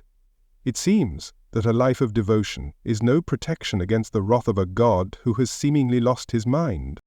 The shortage of priests has become a crisis of epic proportions. We are running out of men to say the Mass, to hear confessions, to bury the dead. The Church, in its desperation, has begun to ordain men of questionable character, men who would not have been considered for the priesthood in more discerning times. The standards, shall we say, have been lowered, drastically. And the sermons, they have become shorter, more frantic, more apocalyptic. The priests who are left are either consumed by a fiery, righteous anger or a deep, dark despair. They preach of the end of days, of the divine wrath, of the sins of mankind. It is all very dramatic, very theatrical, but it is not very comforting. Probably because half the congregation is dead or fleeing, and the other half is just waiting to die. The inadequacy of spiritual remedies alone has become painfully, tragically obvious. We have prayed, we have fasted, we have made pilgrimages, we have scourged ourselves, we have lit candles, we have donated our life savings to the Church, and still the plague rages on. It seems that God is not listening, or perhaps He is, and He simply doesn't care. A rather unsettling thought for a man of my profession. The crisis of faith that is sweeping through our land is a contagion in itself. People are beginning to question the authority of the Church, the efficacy of its rituals, the very existence of a benevolent God. If the priests are dying, if the prayers are going unanswered, if the divine wrath seems to be falling on the just and the unjust alike, then what are we to believe? The foundations of our world are crumbling, and we are left with a gaping void of doubt and despair. The flagellants, those travelling troops of religious fanatics, are a symptom of this crisis. They wander from town to town, whipping themselves into a bloody frenzy, a public display of piety and repentance. They believe that by punishing their own bodies they can appease an angry God and avert His wrath. A noble, if rather messy, sentiment, but their brand of freelance piety is a direct challenge to the authority of the Church, and the Pope has, quite rightly, condemned them. Not that it has done much good. The search for scapegoats has become a popular pastime. If God is not to blame, then someone must be. The Jews, as is so often the case, have borne the brunt of our fear and our hatred. They have been accused of poisoning the wells, of spreading the plague through witchcraft, of conspiring with the devil himself. It is all nonsense, of course, but in times of terror, nonsense is a comforting and convenient substitute for truth. The Church, to its credit, has tried to protect the Jews. The Pope has issued bulls declaring their innocence, threatening to excommunicate anyone who harms them, but the fear and the hatred are too strong. The massacres continue, a stain on our collective soul, a testament to the depths of our depravity. The impact of the plague on the Church's finances has been, to put it mildly, catastrophic. With so many dead, there are fewer people to pay tithes, to make donations, to leave their fortunes to the Church in their wills. The institution is facing bankruptcy, a prospect that is almost as terrifying as the plague itself, for what is a church without money? A rather quaint and irrelevant debating society, I should think. The crisis of faith has also led to a rise in superstition and folk magic. People are turning away from the Church and towards the old ways, the pre-Christian beliefs that have always lurked beneath the surface of our society.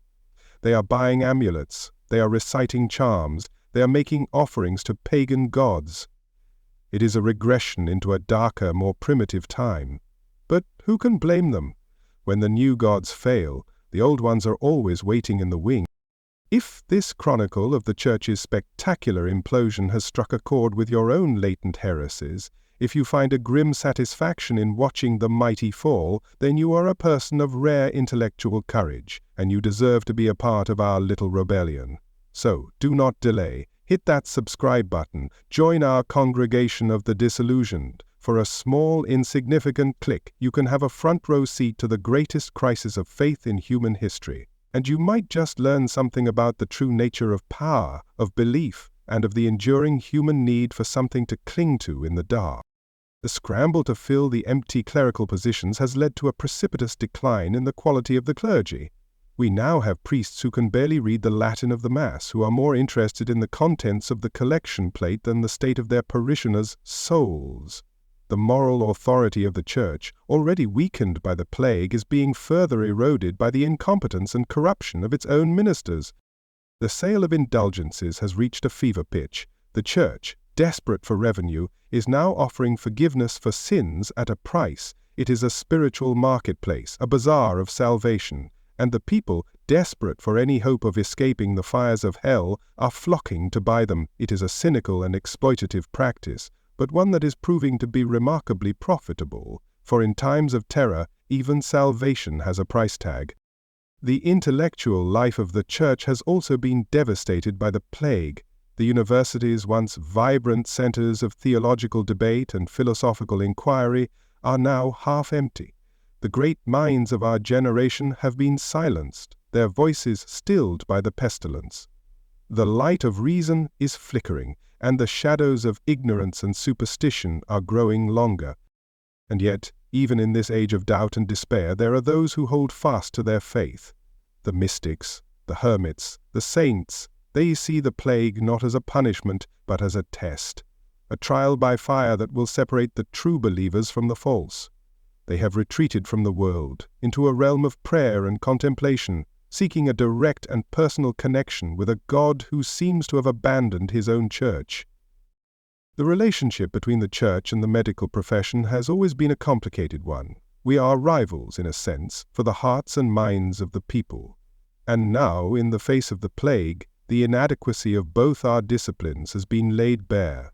My leeches are no more effective than their prayers, and we are both left to watch, helpless, as our patients and parishioners die around us.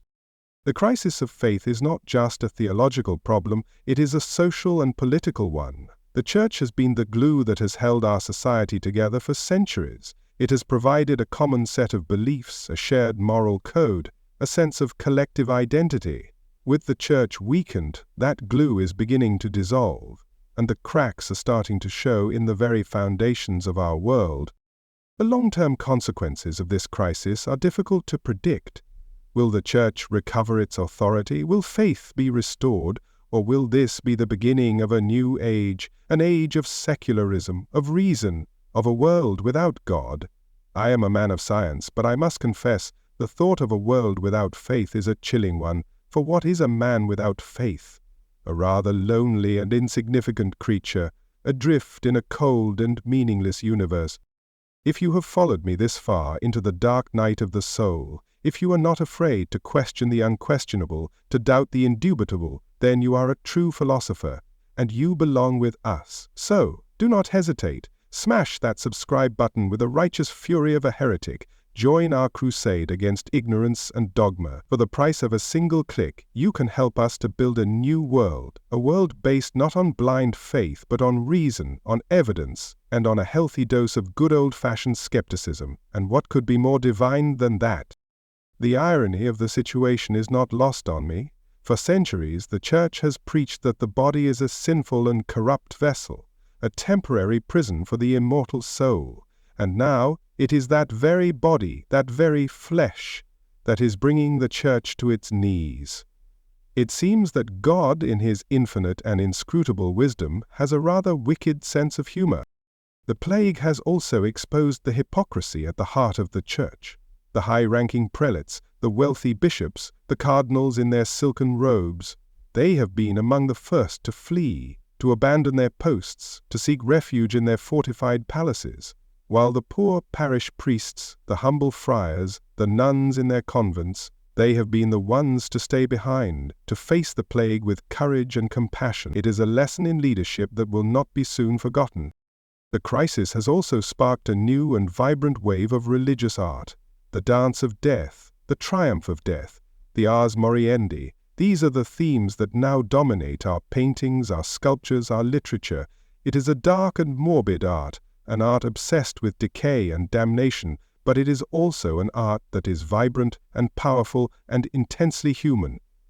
It is the art of an age that has looked into the abyss and has not flinched. The Church will survive, of course. It is too old, too rich, too powerful to be destroyed by a mere pestilence, but it will be a different church, a humbler church, a church that has been chastened by its own mortality. that has been forced to confront its own limitations, and perhaps, just perhaps, that will be a good thing. For it is only in the crucible of suffering that true faith is forged, or so the good priests tell me, and for once I am inclined to believe them. In times of great desperation, two types of people flourish, the truly heroic and the utterly shameless, and I must say, business is booming for the latter. With traditional medicine, my own noble profession, having proven to be about as effective as a feather against a hurricane, a vacuum has been created, and nature, as they say, abhors a vacuum. Into this void has swarmed a legion of charlatans, con artists, and self-proclaimed prophets, each with a miracle cure more ludicrous than the last. Suddenly everyone's an expert. The marketplace, once a place of honest commerce, has transformed into a veritable carnival of quackery. Every stall, every corner, boasts a new messiah of medicine. Their voices a cacophony of false hope and bald-faced lies. They sell amulets inscribed with nonsensical charms, potions brewed from questionable ingredients, and relics of saints who probably never existed. And the people, in their terror, are buying it all. They are grasping at any straw, no matter how flimsy, no matter how ridiculously overpriced. One of the more popular remedies, I've noted, is the wearing of a live toad around the neck. The theory, as far as I can decipher it, is that the toad, being a creature of filth and corruption, will absorb the pestilence from the body. The toad, of course, dies, but the patient, more often than not, follows suit. It is a rather one-sided transaction, heavily favoring the amphibian's swift exit. A charm made of toad's blood is also said to be particularly effective, though it mainly just succeeds in making one's garments smell vaguely of a pond. Then there are the bizarre rituals. I've seen people advised to live in a sewer, the logic being that the foul air of the sewer will drive away the even fouler air of the plague. I've seen them told to drink a concoction of their own urine mixed with vinegar, a remedy that is as disgusting as it is useless. A special prayer while standing on one leg. Bathing in rosewater and mercury. The ingenuity of human foolishness, I must admit, is a thing of endless wonder. The village idiot is selling more cures than I am, and he's probably more effective too. At least his remedies, a poultice of cow dung and marigolds for instance, are unlikely to do any active harm. The same cannot be said for some of the more aggressive treatments on offer. I have heard of charlatans prescribing arsenic, mercury, and other poisons, claiming they will kill the plague before they kill the patient. A rather bold wager, and one that rarely pays off for the person actually taking the medicine. The flagellants, those wandering troops of self-abusing zealots, have become a common sight. They are the ultimate expression of this new age of superstition, a traveling spectacle of religious ecstasy and public health theatre. They believe that by whipping themselves into a bloody pulp, they can atone for the sins of mankind, and thus end the plague. Their sincerity is matched only by their futility, and their public displays of gore are giving the undertakers a run for their money in the category of most gruesome public spectacle. This proliferation of quackery is a direct consequence of our own failures. We, the physicians, with our leeches and our lancing and our learned ignorance, have lost the trust of the people. We have offered them no hope, no comfort, no cure, and so they have turned to those who will. The charlatans may be liars and scoundrels, but they are selling a commodity that is more precious than gold, the illusion of control. It is a bitter pill to swallow to see a lifetime of study and practice rendered obsolete by a man selling lucky rabbit's feet, but I cannot entirely blame the people. When the house is on fire, you will accept water from any source, even a leaky, muddy bucket, and our house, my friends, is burning to the ground. If you are perversely entertained by this chronicle of our collective descent into medical madness, if the thought of a toad-based cure has piqued your scientific curiosity, then you are one of us. You are a connoisseur of human folly, a student of the absurd, and you have a moral obligation to support our ongoing medical blunders. Subscribe now. Do not let the charlatans have all the fun. Join us, and together we will explore the very depths of human stupidity. It's a journey worth taking, I assure you. The range of superstitious cures on offer is truly a testament to the boundless creativity of the human imagination when faced with utter terror. There are those who advocate for the vicary method, which involves taking a live chicken, plucking its backside, and strapping it to the buboes. The chicken, understandably distressed, is supposed to draw out the poison. It's a foul practice in every sense of the word. Amulets and talismans are of course all the rage. They are fashioned from a bewildering array of materials, precious gems, strange herbs, the teeth of dead animals, even scraps of parchment inscribed with holy words or astrological symbols. The belief is that these objects possess a magical power that can ward off the plague. Their only real power, of course, is the power to lighten the purse of the desperate and the gullible. The trade in fake relics has also reached epidemic proportions. We have enough splinters of the true cross to build a fleet of ships, enough tears of the Virgin Mary to fill a lake. These objects are sold for exorbitant prices to the devout and the desperate, who cling to them as a last, desperate hope. It is a cynical and exploitative trade, but a remarkably profitable one. The psychological appeal of these quack cures is undeniable. They offer a sense of agency, a feeling that one is doing something, anything, to fight back against the overwhelming tide of death. In a world where the old certainties have crumbled, where the institutions we once trusted have failed us, the charlatan offers a simple, easy-to-understand solution. It may be a lie, but it is a comforting lie, and in these dark times, a comforting lie is often preferable to the harsh, unbearable truth. The clash between my profession and these new practitioners of folk medicine is a source of constant friction. I try to reason with them, to explain the principles of humoral theory, the importance of a balanced diet, the futility of their ridiculous remedies. But it is like arguing with the wind. They have the one thing I do not: the unshakable confidence of the truly ignorant. The social consequences of this rise in superstition are profound. It is further eroding the bonds of trust and community, replacing them with a culture of suspicion and fear. Is your neighbor wearing a strange amulet? Are they performing a bizarre ritual in their backyard? They must be a witch, a heretic, a spreader of the plague. The witch hunts, which have always been a feature of our society, have now been given a new and terrifying impetus. And yet, I must confess, there is a certain grim humor to be found in all this. The sight of a wealthy merchant, a man of supposed intelligence and sophistication, hopping on one leg while chanting a nonsensical incantation, is a spectacle that is hard to resist. It is a reminder that in the face of death we are all just frightened children, willing to believe in anything that might keep the monsters at bay. The failure of the authorities to crack down on this rampant quackery is another source of frustration. The city council is too busy dealing with the logistical nightmare of the plague to worry about a few charlatans fleecing the public, and the church, which should be the guardian of our spiritual well-being, is too consumed by its own crisis of faith to offer any meaningful resistance.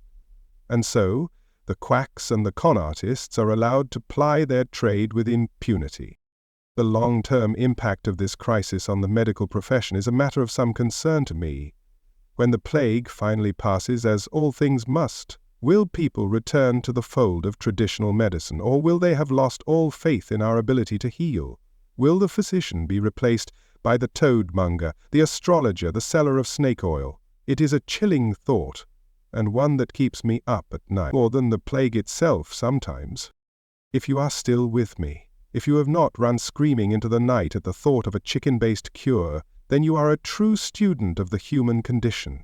You understand that our story is not just a story of a plague, but a story of the eternal struggle between reason and superstition, between knowledge and ignorance. And you know what you must do. Hit that subscribe button with the force of a righteous flagellant. Join our cause. For the price of a single click, you can help us to keep the flame of reason alive in this dark and foolish world. And you'll get to hear more about Toad's blood. It's a win-win, really. The sheer audacity of some of these charlatans is something to behold. They dress in outlandish costumes, they speak in booming theatrical voices, they put on a show that would rival any traveling troupe of players. They are masters of psychology, of manipulation, of the art of the hard sell, and in this marketplace of fear they are the kings. The desperation of the people is the fuel that feeds this fire of quackery. I have seen people sell their homes, their land, their last possessions to buy a useless trinket, a worthless potion. They are investing their last hope in a lie, a hope that will be cruelly extinguished when the plague comes knocking at their door. It is a tragedy of epic proportions, a tragedy that is being played out in every street, in every home, in every heart. And the blame? The blame lies with us all. It lies with the physicians who have failed to provide a cure. It lies with the church, which has failed to provide comfort. It lies with the authorities who have failed to provide order. And it lies with the people themselves, who have allowed their fear to triumph over their reason. We are all complicit in this rise of quackery, this triumph of superstition. But perhaps I am being too harsh. Perhaps, in the end, it does not matter whether the cure is real or imagined. Perhaps the only thing that matters is hope. The hope that tomorrow will be better, that the plague will pass, that life will return to some semblance of normality.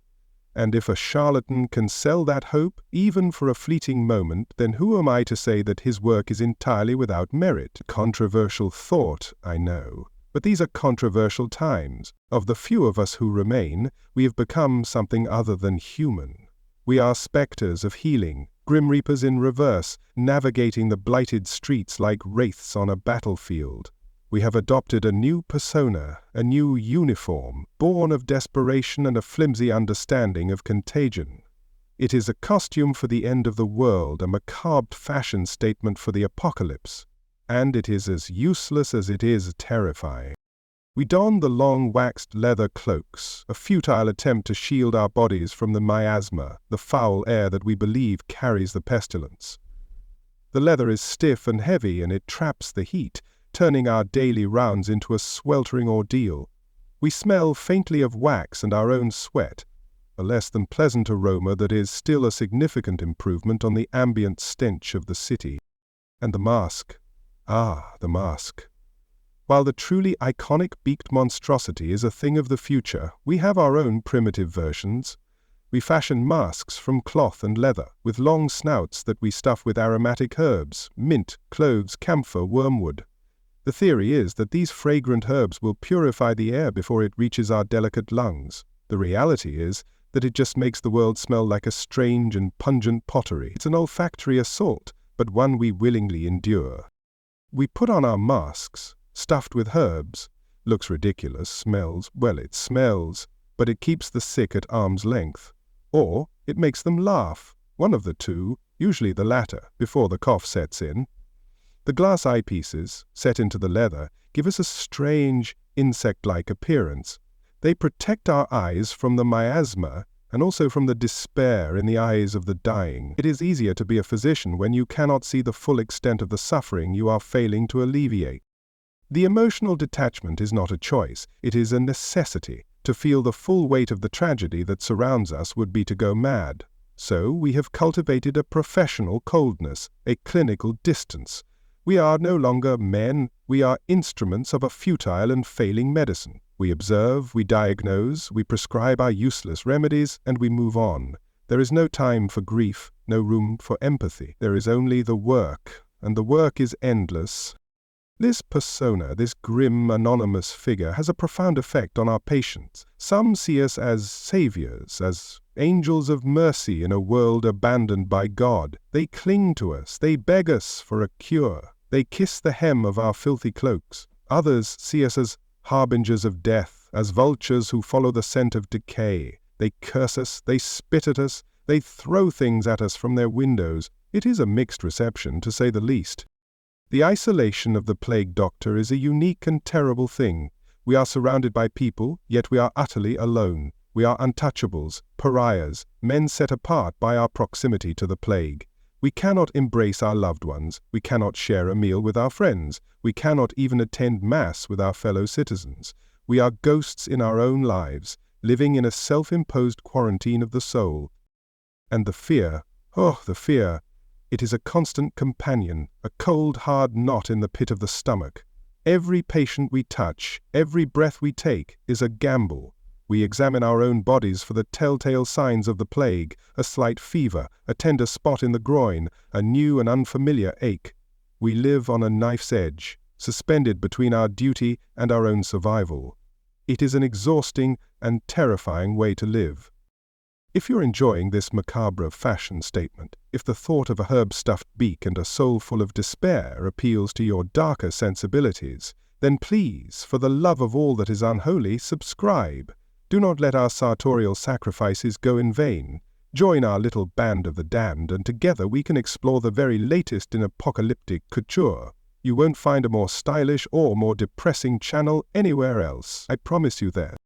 The tools of our trade have become extensions of our detached persona, the long wooden staff which we use to examine patients without touching them, to push aside the bodies in the streets, to keep the desperate at a safe distance. It is our scepter of sorrow, our wand of woe. It is a symbol of our power and our impotence, our authority and our fear. The emotional toll of this self-imposed detachment is a slow and creeping poison. We are becoming hollow men, our insides scoured clean by the constant exposure to death and despair. We have forgotten how to laugh, how to cry, how to feel anything but a dull, aching weariness. We are losing our humanity, one patient at a time. And I fear that when the plague is over, there will be nothing left of us to save. The relationship between the few remaining doctors is a strange and strained one. We are brothers in arms, united by a common enemy and a shared sense of doom. But we are also rivals, competing for the few paying patients who are left, for the meager resources that are available. There is a camaraderie, yes, but it is a camaraderie born of desperation, a friendship forged in the fires of hell. The public's perception of us is a fickle and volatile thing. One day we are heroes, the next we are villains. We are blamed for the plague. We are accused of profiteering from the suffering of others. We are suspected of being in league with the devil himself. The beaked mask, the leather cloak, the air of mystery, it all feeds into the public's fear and suspicion. We have become the bogeymen of the Black Death, the stuff of children's nightmares. And yet we persevere. We continue to walk the streets, to visit the sick, to do our futile and thankless work. Why? It is a question I ask myself every day. It is not for the money, for there is little to be had. It is not for the glory, for there is none to be found. I suppose we do it because it is all we know how to do. We are physicians. It is our calling, our curse, our destiny. The development of this plague doctor persona is a fascinating case study in the psychology of survival. It is a defense mechanism, a suit of emotional armor that allows us to function in an environment that is designed to break us. It is a lie we tell ourselves, a role we play, a mask we wear to hide the terrified broken men underneath. And the herbs in our masks, a fragrant and futile gesture, do they offer any real protection? I highly doubt it, but they do offer a psychological comfort, a sense of doing something to ward off the invisible enemy. And in a world where real protection is impossible, a psychological comfort is not to be sniffed at, even if it does smell like a perfumed graveyard. The emotional detachment is a double-edged sword. It protects us from the overwhelming tide of grief, but it also isolates us, it dehumanizes us. We are becoming observers of our own lives, watching from a safe distance as the world burns around us. We are the audience for the apocalypse, and the play is a tragedy of epic proportion. The few of us who survive this ordeal will be forever changed. We will be the veterans of a war against an enemy we could not see, a war we could not win. We will carry the scars of this time with us, not on our bodies, but in our souls. And we will be the ones who will have to rebuild the world, to create a new medicine from the ashes of the old, a daunting prospect, to say the least. If you're still here, if you haven't been scared away by the bleakness of our existence, then you are a person of rare fortitude, and you are exactly the kind of person we need in our little community of the damned. So, do the honorable thing. Smash that subscribe button with the grim determination of a plague doctor on his morning rounds. Join us, and together we will face the darkness, armed with nothing but a silly mask, a useless cloak, and a healthy dose of gallows humor. It's not much, but it's all we've got. The sheer weight of the leather cloak is a constant reminder of the burden we carry. It is a physical manifestation of our responsibility of the lives that we are failing to save. With every step we feel the pull of the dead, the drag of our own inadequacy. It is a heavy cloak, in every sense of the word. The glass eyepieces of our masks are a cruel and ingenious invention. They allow us to see the physical symptoms of the plague, the buboes, the bleeding, the death sweats, but they obscure the human being who is suffering from them. They turn our patients into specimens, into objects of study. They are a tool of our trade and a weapon against our own compassion.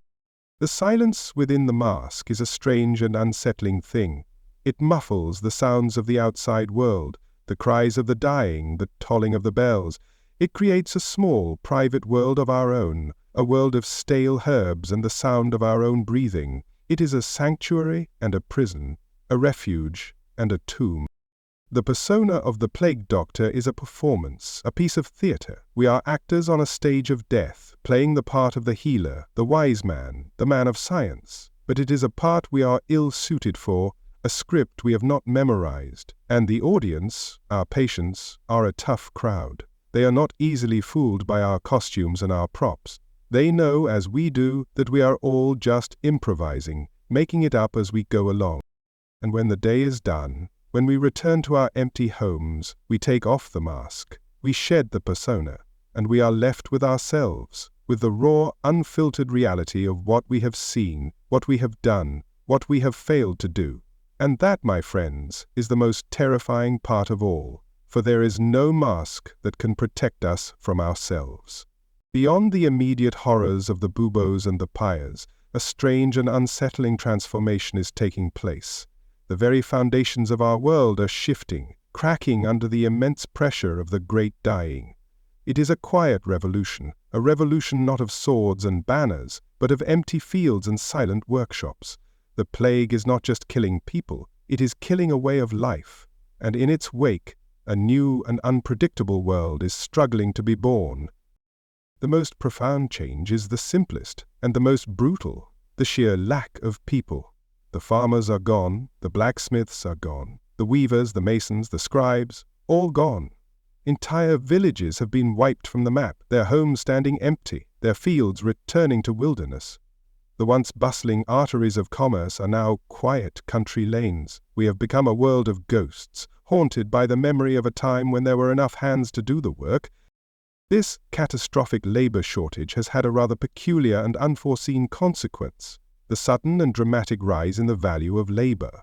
The few surviving peasants, the ones who were once tied to the land, bound by the rigid chains of the feudal system, have discovered a newfound power. They are in demand. Lords and landowners, desperate for someone to till their fields, to harvest their crops, are now forced to offer unheard-of wages, better conditions, even freedom.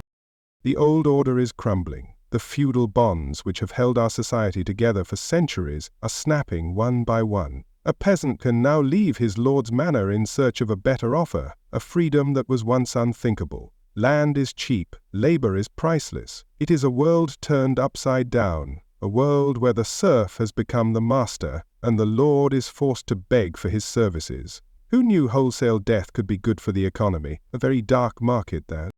The lords, of course, are not taking this lying down. They have tried to legislate against this new economic reality, to pass laws fixing wages at their pre-plague levels.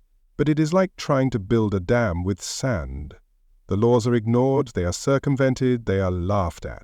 The tide of economic change is too strong, and the lords are being swept away by it. Their power, once absolute, is now slipping through their fingers like so much dust.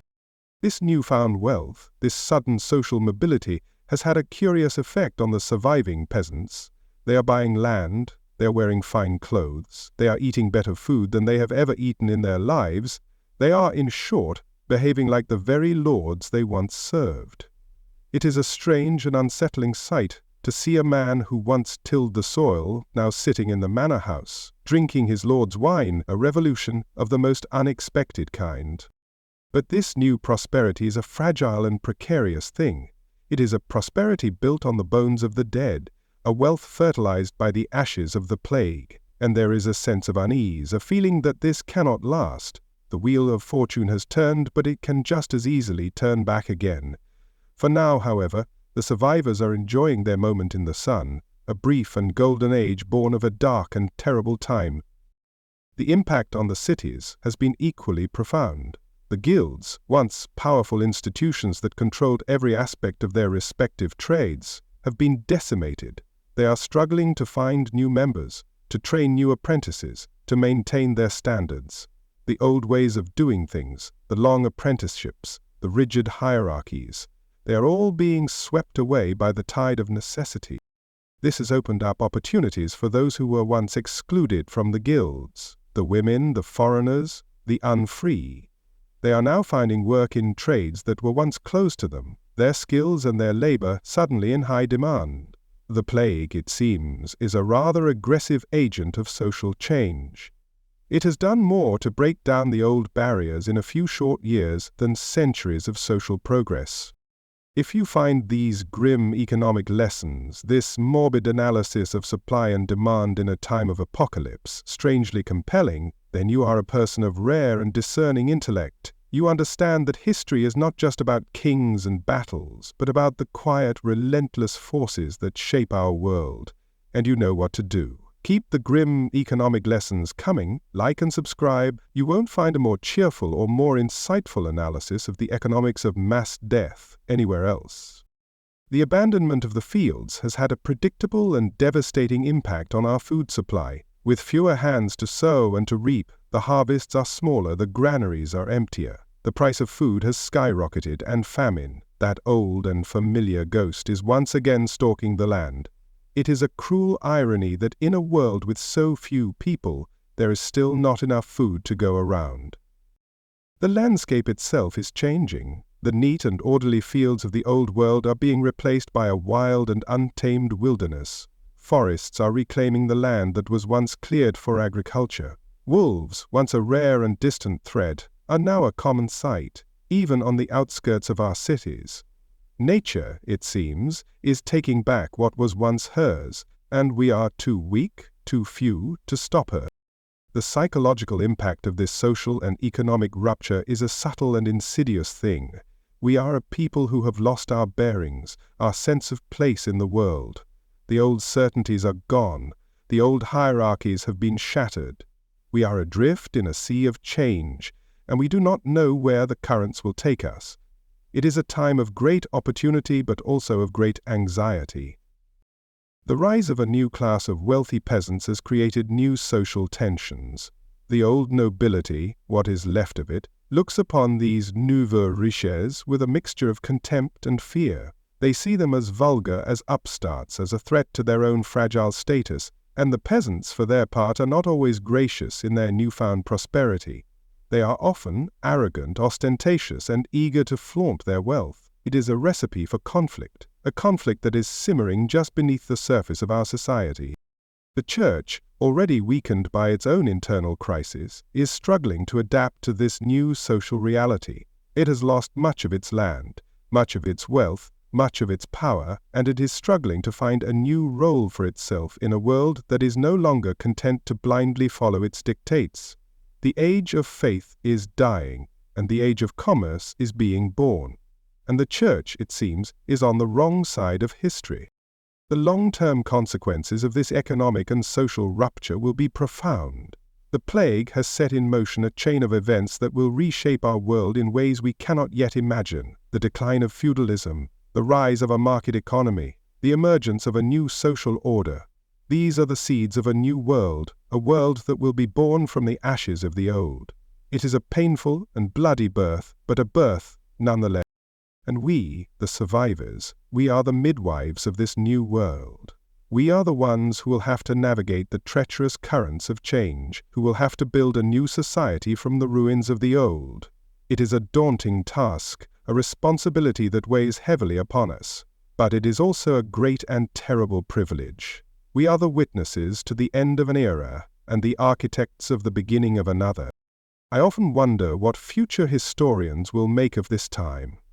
Will they see it as a time of darkness, of death, of despair, or will they see it as a time of transformation, of opportunity, of a painful but necessary rebirth? Perhaps they will see it as both. For it is the nature of history to be complex, to be contradictory, to be a messy and unpredictable affair, just like life itself.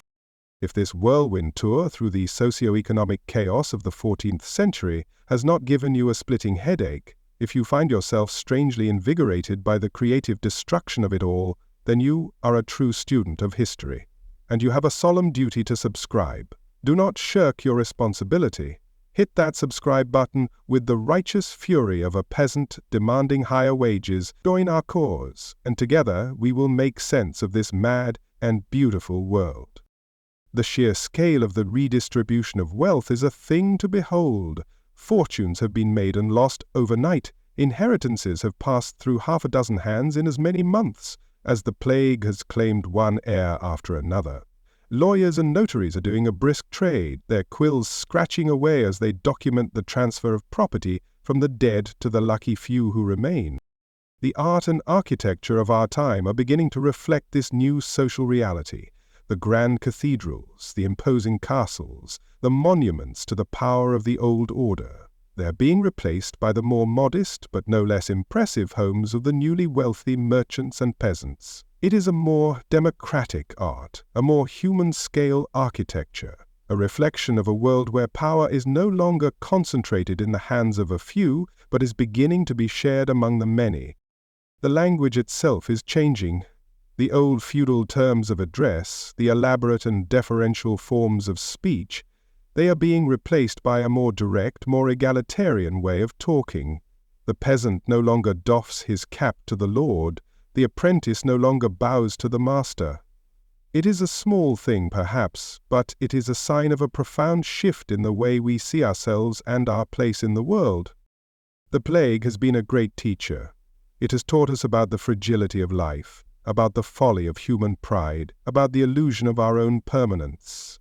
It has taught us that we are not the masters of our own destiny, that we are at the mercy of forces far greater than ourselves, and it has taught us that, in the end, we are all equal in the face of death. A harsh lesson, but a necessary one. And so, we stand on the cusp of a new age. The old world is dead, and the new world is struggling to be born. It will be a world of great challenges, of great opportunities, of great and terrible beauty. It will be a world that we, the survivors, will have to build with our own hands, with our own sweat, with our own tears, and I, for one, am ready for the challenge, for it is better to build a new world than to mourn an old one, even a world built on a foundation of bones. It is a strange and bewildering thing, the human capacity for adaptation.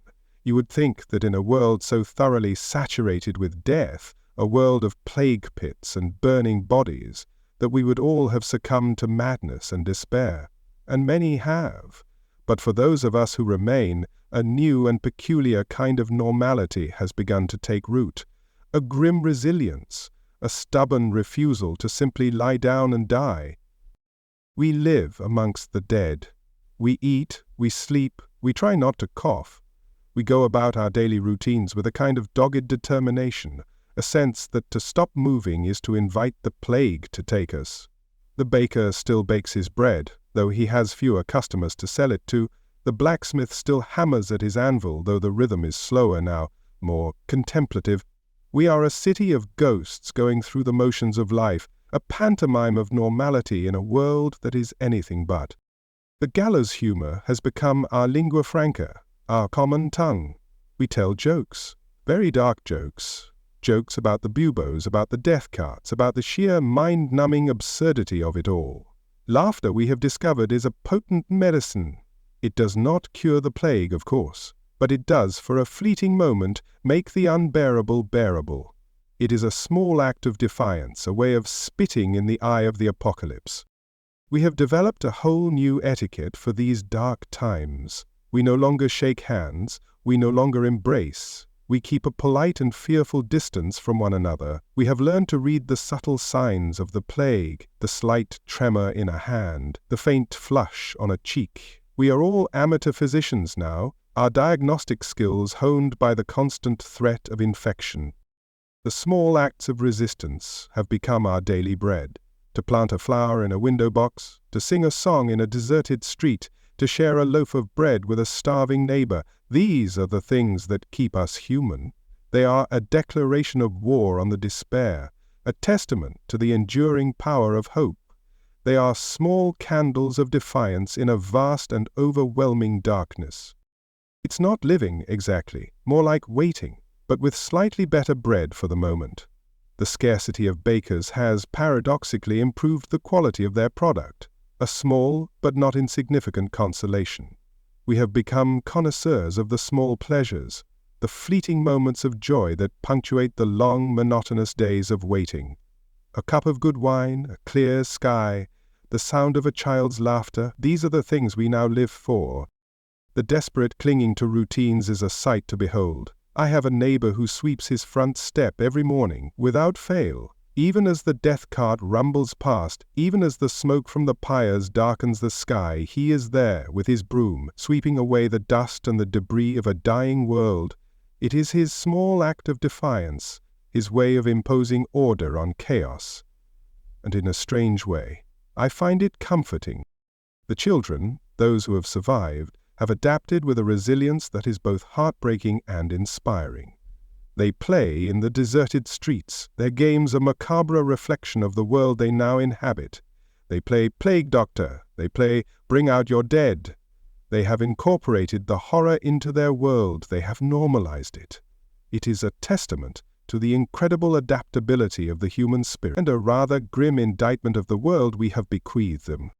If you're still processing this monumental human struggle, if you find yourself strangely moved by our pathetic and heroic attempts to remain human in the face of the inhuman, then you know what you must do. Be sure to subscribe. Do not let our story be lost to the sands of time. Join our community of survivors, and together we will bear witness to the end of one world and the beginning of another. And we will have some very dark jokes to tell along the way. The social landscape has been redrawn. The old distinctions of class and status have become blurred, almost irrelevant. When the plague comes for you, it does not care if you are a lord or a serf, a merchant or a beggar. We are all equal now, united by our common vulnerability. It is a grim and terrifying kind of democracy, but a democracy nonetheless. The silence in the city is a new and unsettling phenomenon. The constant hum of life, the noise of commerce, the chatter of the crowds, it has all been replaced by an eerie quiet, broken only by the tolling of the bells and the rumble of the death carts. It is the silence of a city holding its breath, waiting for the other shoe to drop. The relationship with food has become a complicated one. On the one hand, there is the fear of famine, the constant anxiety about where the next meal will come from. On the other hand, for those who have inherited the wealth of the dead, there is an abundance of food, a gluttony born of grief and despair. We feast in the face of death, a desperate attempt to affirm life, to cheat the grave. The dreams of the survivors are a strange and troubled landscape. We dream of the dead, of the dying, of the world we have lost. We wake up screaming, sweating, our hearts pounding in our chests. Sleep is no longer a refuge, but another battlefield, another place where we must confront the horrors of our new reality. And yet, we endure. We get up, we wash our faces, we go about our day. We have become experts in the art of compartmentalization, of sealing away the horror in a small, dark corner of our minds. It is the only way to stay sane, the only way to keep moving forward. We are the walking wounded, the survivors of a war that is not yet over. The concept of the future has become a foreign and abstract idea. We no longer make plans for next year, for next month, even for next week. We live in a perpetual present, a series of an endless, unchanging nows. To think about the future is to invite disappointment, to open ourselves up to a pain that is too great to bear. The role of the physician in this new world has become a strange and paradoxical one. We are both revered and reviled, sought after and shunned. We are the keepers of a knowledge that has proven to be useless, the wielders of a power that has been shown to be an illusion. We are the jesters in the court of King Death, and our jokes are not very funny. The gallows humor has become a necessary coping mechanism, a way of laughing in the face of the abyss. I saw a man today who was so full of the plague his buboes were arguing over who was bigger. A terrible joke, I know, but it is better to laugh than to cry, for if we start crying, we may never be able to stop. The small acts of kindness, of compassion, of love, they have become acts of radical defiance. In a world that is dominated by fear and selfishness, to show kindness to another human being is to strike a blow against the plague, to affirm our own humanity. It is in these small, quiet moments that the true battle for the soul of our city is being fought. If you are still with me, if you have not been overwhelmed by the sheer, unremitting bleakness of it all, then you are a person of rare and remarkable strength, and you deserve to be a part of our little fellowship of the resilient. So do what you must. Hit that subscribe button with the grim determination of a man sweeping his doorstep in the middle of an apocalypse. Join us, and let us wait for the dawn together. The adaptation to the constant presence of death is perhaps the most disturbing change of all. We no longer flinch at the sight of a corpse in the street. We no longer weep at the sound of the death cart. We have become numb, desensitized, our hearts calloused by the sheer scale of the tragedy. It is a necessary adaptation, a form of emotional self-preservation, but I fear what it is doing to our souls. The concept of normal has been completely redefined. A good day is a day when no one you know has died. A successful day is a day when you have enough to eat. A happy day is a day when you can find a reason to smile, however fleeting, however small. We have lowered our expectations. We have shrunk our world. We have learned to live in the ruins. The survivors are a strange and eclectic bunch. The pious and the profane, the brave and the cowardly, the lucky and the damned. The plague has not chosen its victims based on any discernible logic, any moral calculus. It is a random and impartial reaper. And we, the survivors, are the ones who were simply not in the right place at the right time. Or perhaps the wrong place at the wrong time. It is all a matter of perspective. The human capacity for hope is a stubborn and irrational thing. Even now, even in the face of all evidence to the contrary, we continue to hope. We hope for a cure. We hope for a miracle. We hope for an end to the suffering. It is a hope that is born of desperation, a hope that is as foolish as it is beautiful. And it is, perhaps, the one thing that the plague cannot kill. And so, we live on. We live on in this strange and terrible new world, this world of bells and smoke and the end of mercy. We live on not because we are strong or brave or virtuous, but because we are human. And it is the nature of humans to endure, to adapt, to survive. And to tell jokes, of course. Very, very dark jokes. The air grows thin. Or perhaps it is just my own breath, catching in a chest that has inhaled too much smoke, too much sorrow. We have journeyed together through the circles of this man-made hell, from the first naive days of humoral imbalance to the stark, unadorned reality of the plague pits. We have chronicled the fall of medicine, the crisis of faith, and the rise of the charlatan. We have charted the very anatomy of our societal collapse. We have spoken of the old world, a place of blissful, arrogant ignorance, where a leech was the answer to all of life's ailments, a quaint, foolish time. We then witnessed the arrival, the slow, creeping dread that came on the tide, a cough that became a chorus of death. We dissected the horrifying symptoms, the buboes and the bleeding, and catalogued my profession's spectacular bloody failures. We have listened endlessly to the bells. The bells, they are the true chroniclers of this age, each chime a life extinguished, a relentless metallic tally of our losses. We have waded through the smoke of 1,000 pyres, the incense of 1,000,000 useless prayers, the funeral pyres of possessions, and, eventually, of the people themselves. We have tried to cleanse the air, and in doing so, have created a perpetual, choking twilight, a fitting atmosphere for the end of days. We have watched as mercy itself became a casualty, a lovely concept that proved less contagious than the pestilence. We have seen families abandon their own, priests refuse their duties, and the very bonds of human compassion dissolve in the acid of fear. We have locked ourselves in and locked our neighbors out, Our desperate measures are testament to our profound and utter helplessness. Disease, as it turns out, does not respect a deadbolt. And through it all we have seen the rise of quackery, a flourishing market of snake oil and superstition, a grim testament to the fact that where there is desperation, there is profit to be made. We have adopted the persona of the plague doctor. Our beaked masks and waxed cloaks are uniform for a war we have already lost. We have seen the world turned upside down, a dark and bloody economic rupture where peasants become lords and the land lies fallow. And somehow, through it all, a grim resilience has taken hold. We have adapted, we have endured. We tell our dark jokes, we cling to our routines. We find small, quiet ways to defy the overwhelming darkness. It is not living, not really. It is a holding pattern, a waiting game. But we are still here, for now. And so, as the Grim Reaper continues his house calls, his scythe growing ever sharper with use, this has been Dr. Elias Thorne, your humble and increasingly overworked broadcaster from the pandemic's front line. We heard the bells, saw the smoke, and witnessed the chilling end of mercy itself. We have taken a breath of this contaminated air together. If this desperate, darkly humorous transmission from the very abyss of human suffering has given you a moment of profound contemplation or perhaps made you appreciate your own era's antibiotics, then my purpose is served. This entire chronicle, this testament to our folly and our endurance, demands a legacy. It demands to be remembered.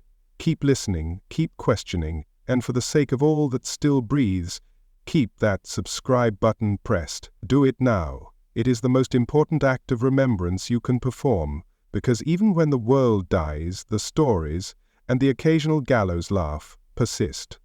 Until the next broadcast, if I don't catch a chill. Valit. Static overtakes the voice entirely, fading into the rhythmic, unending toll of a single church bell, then silence.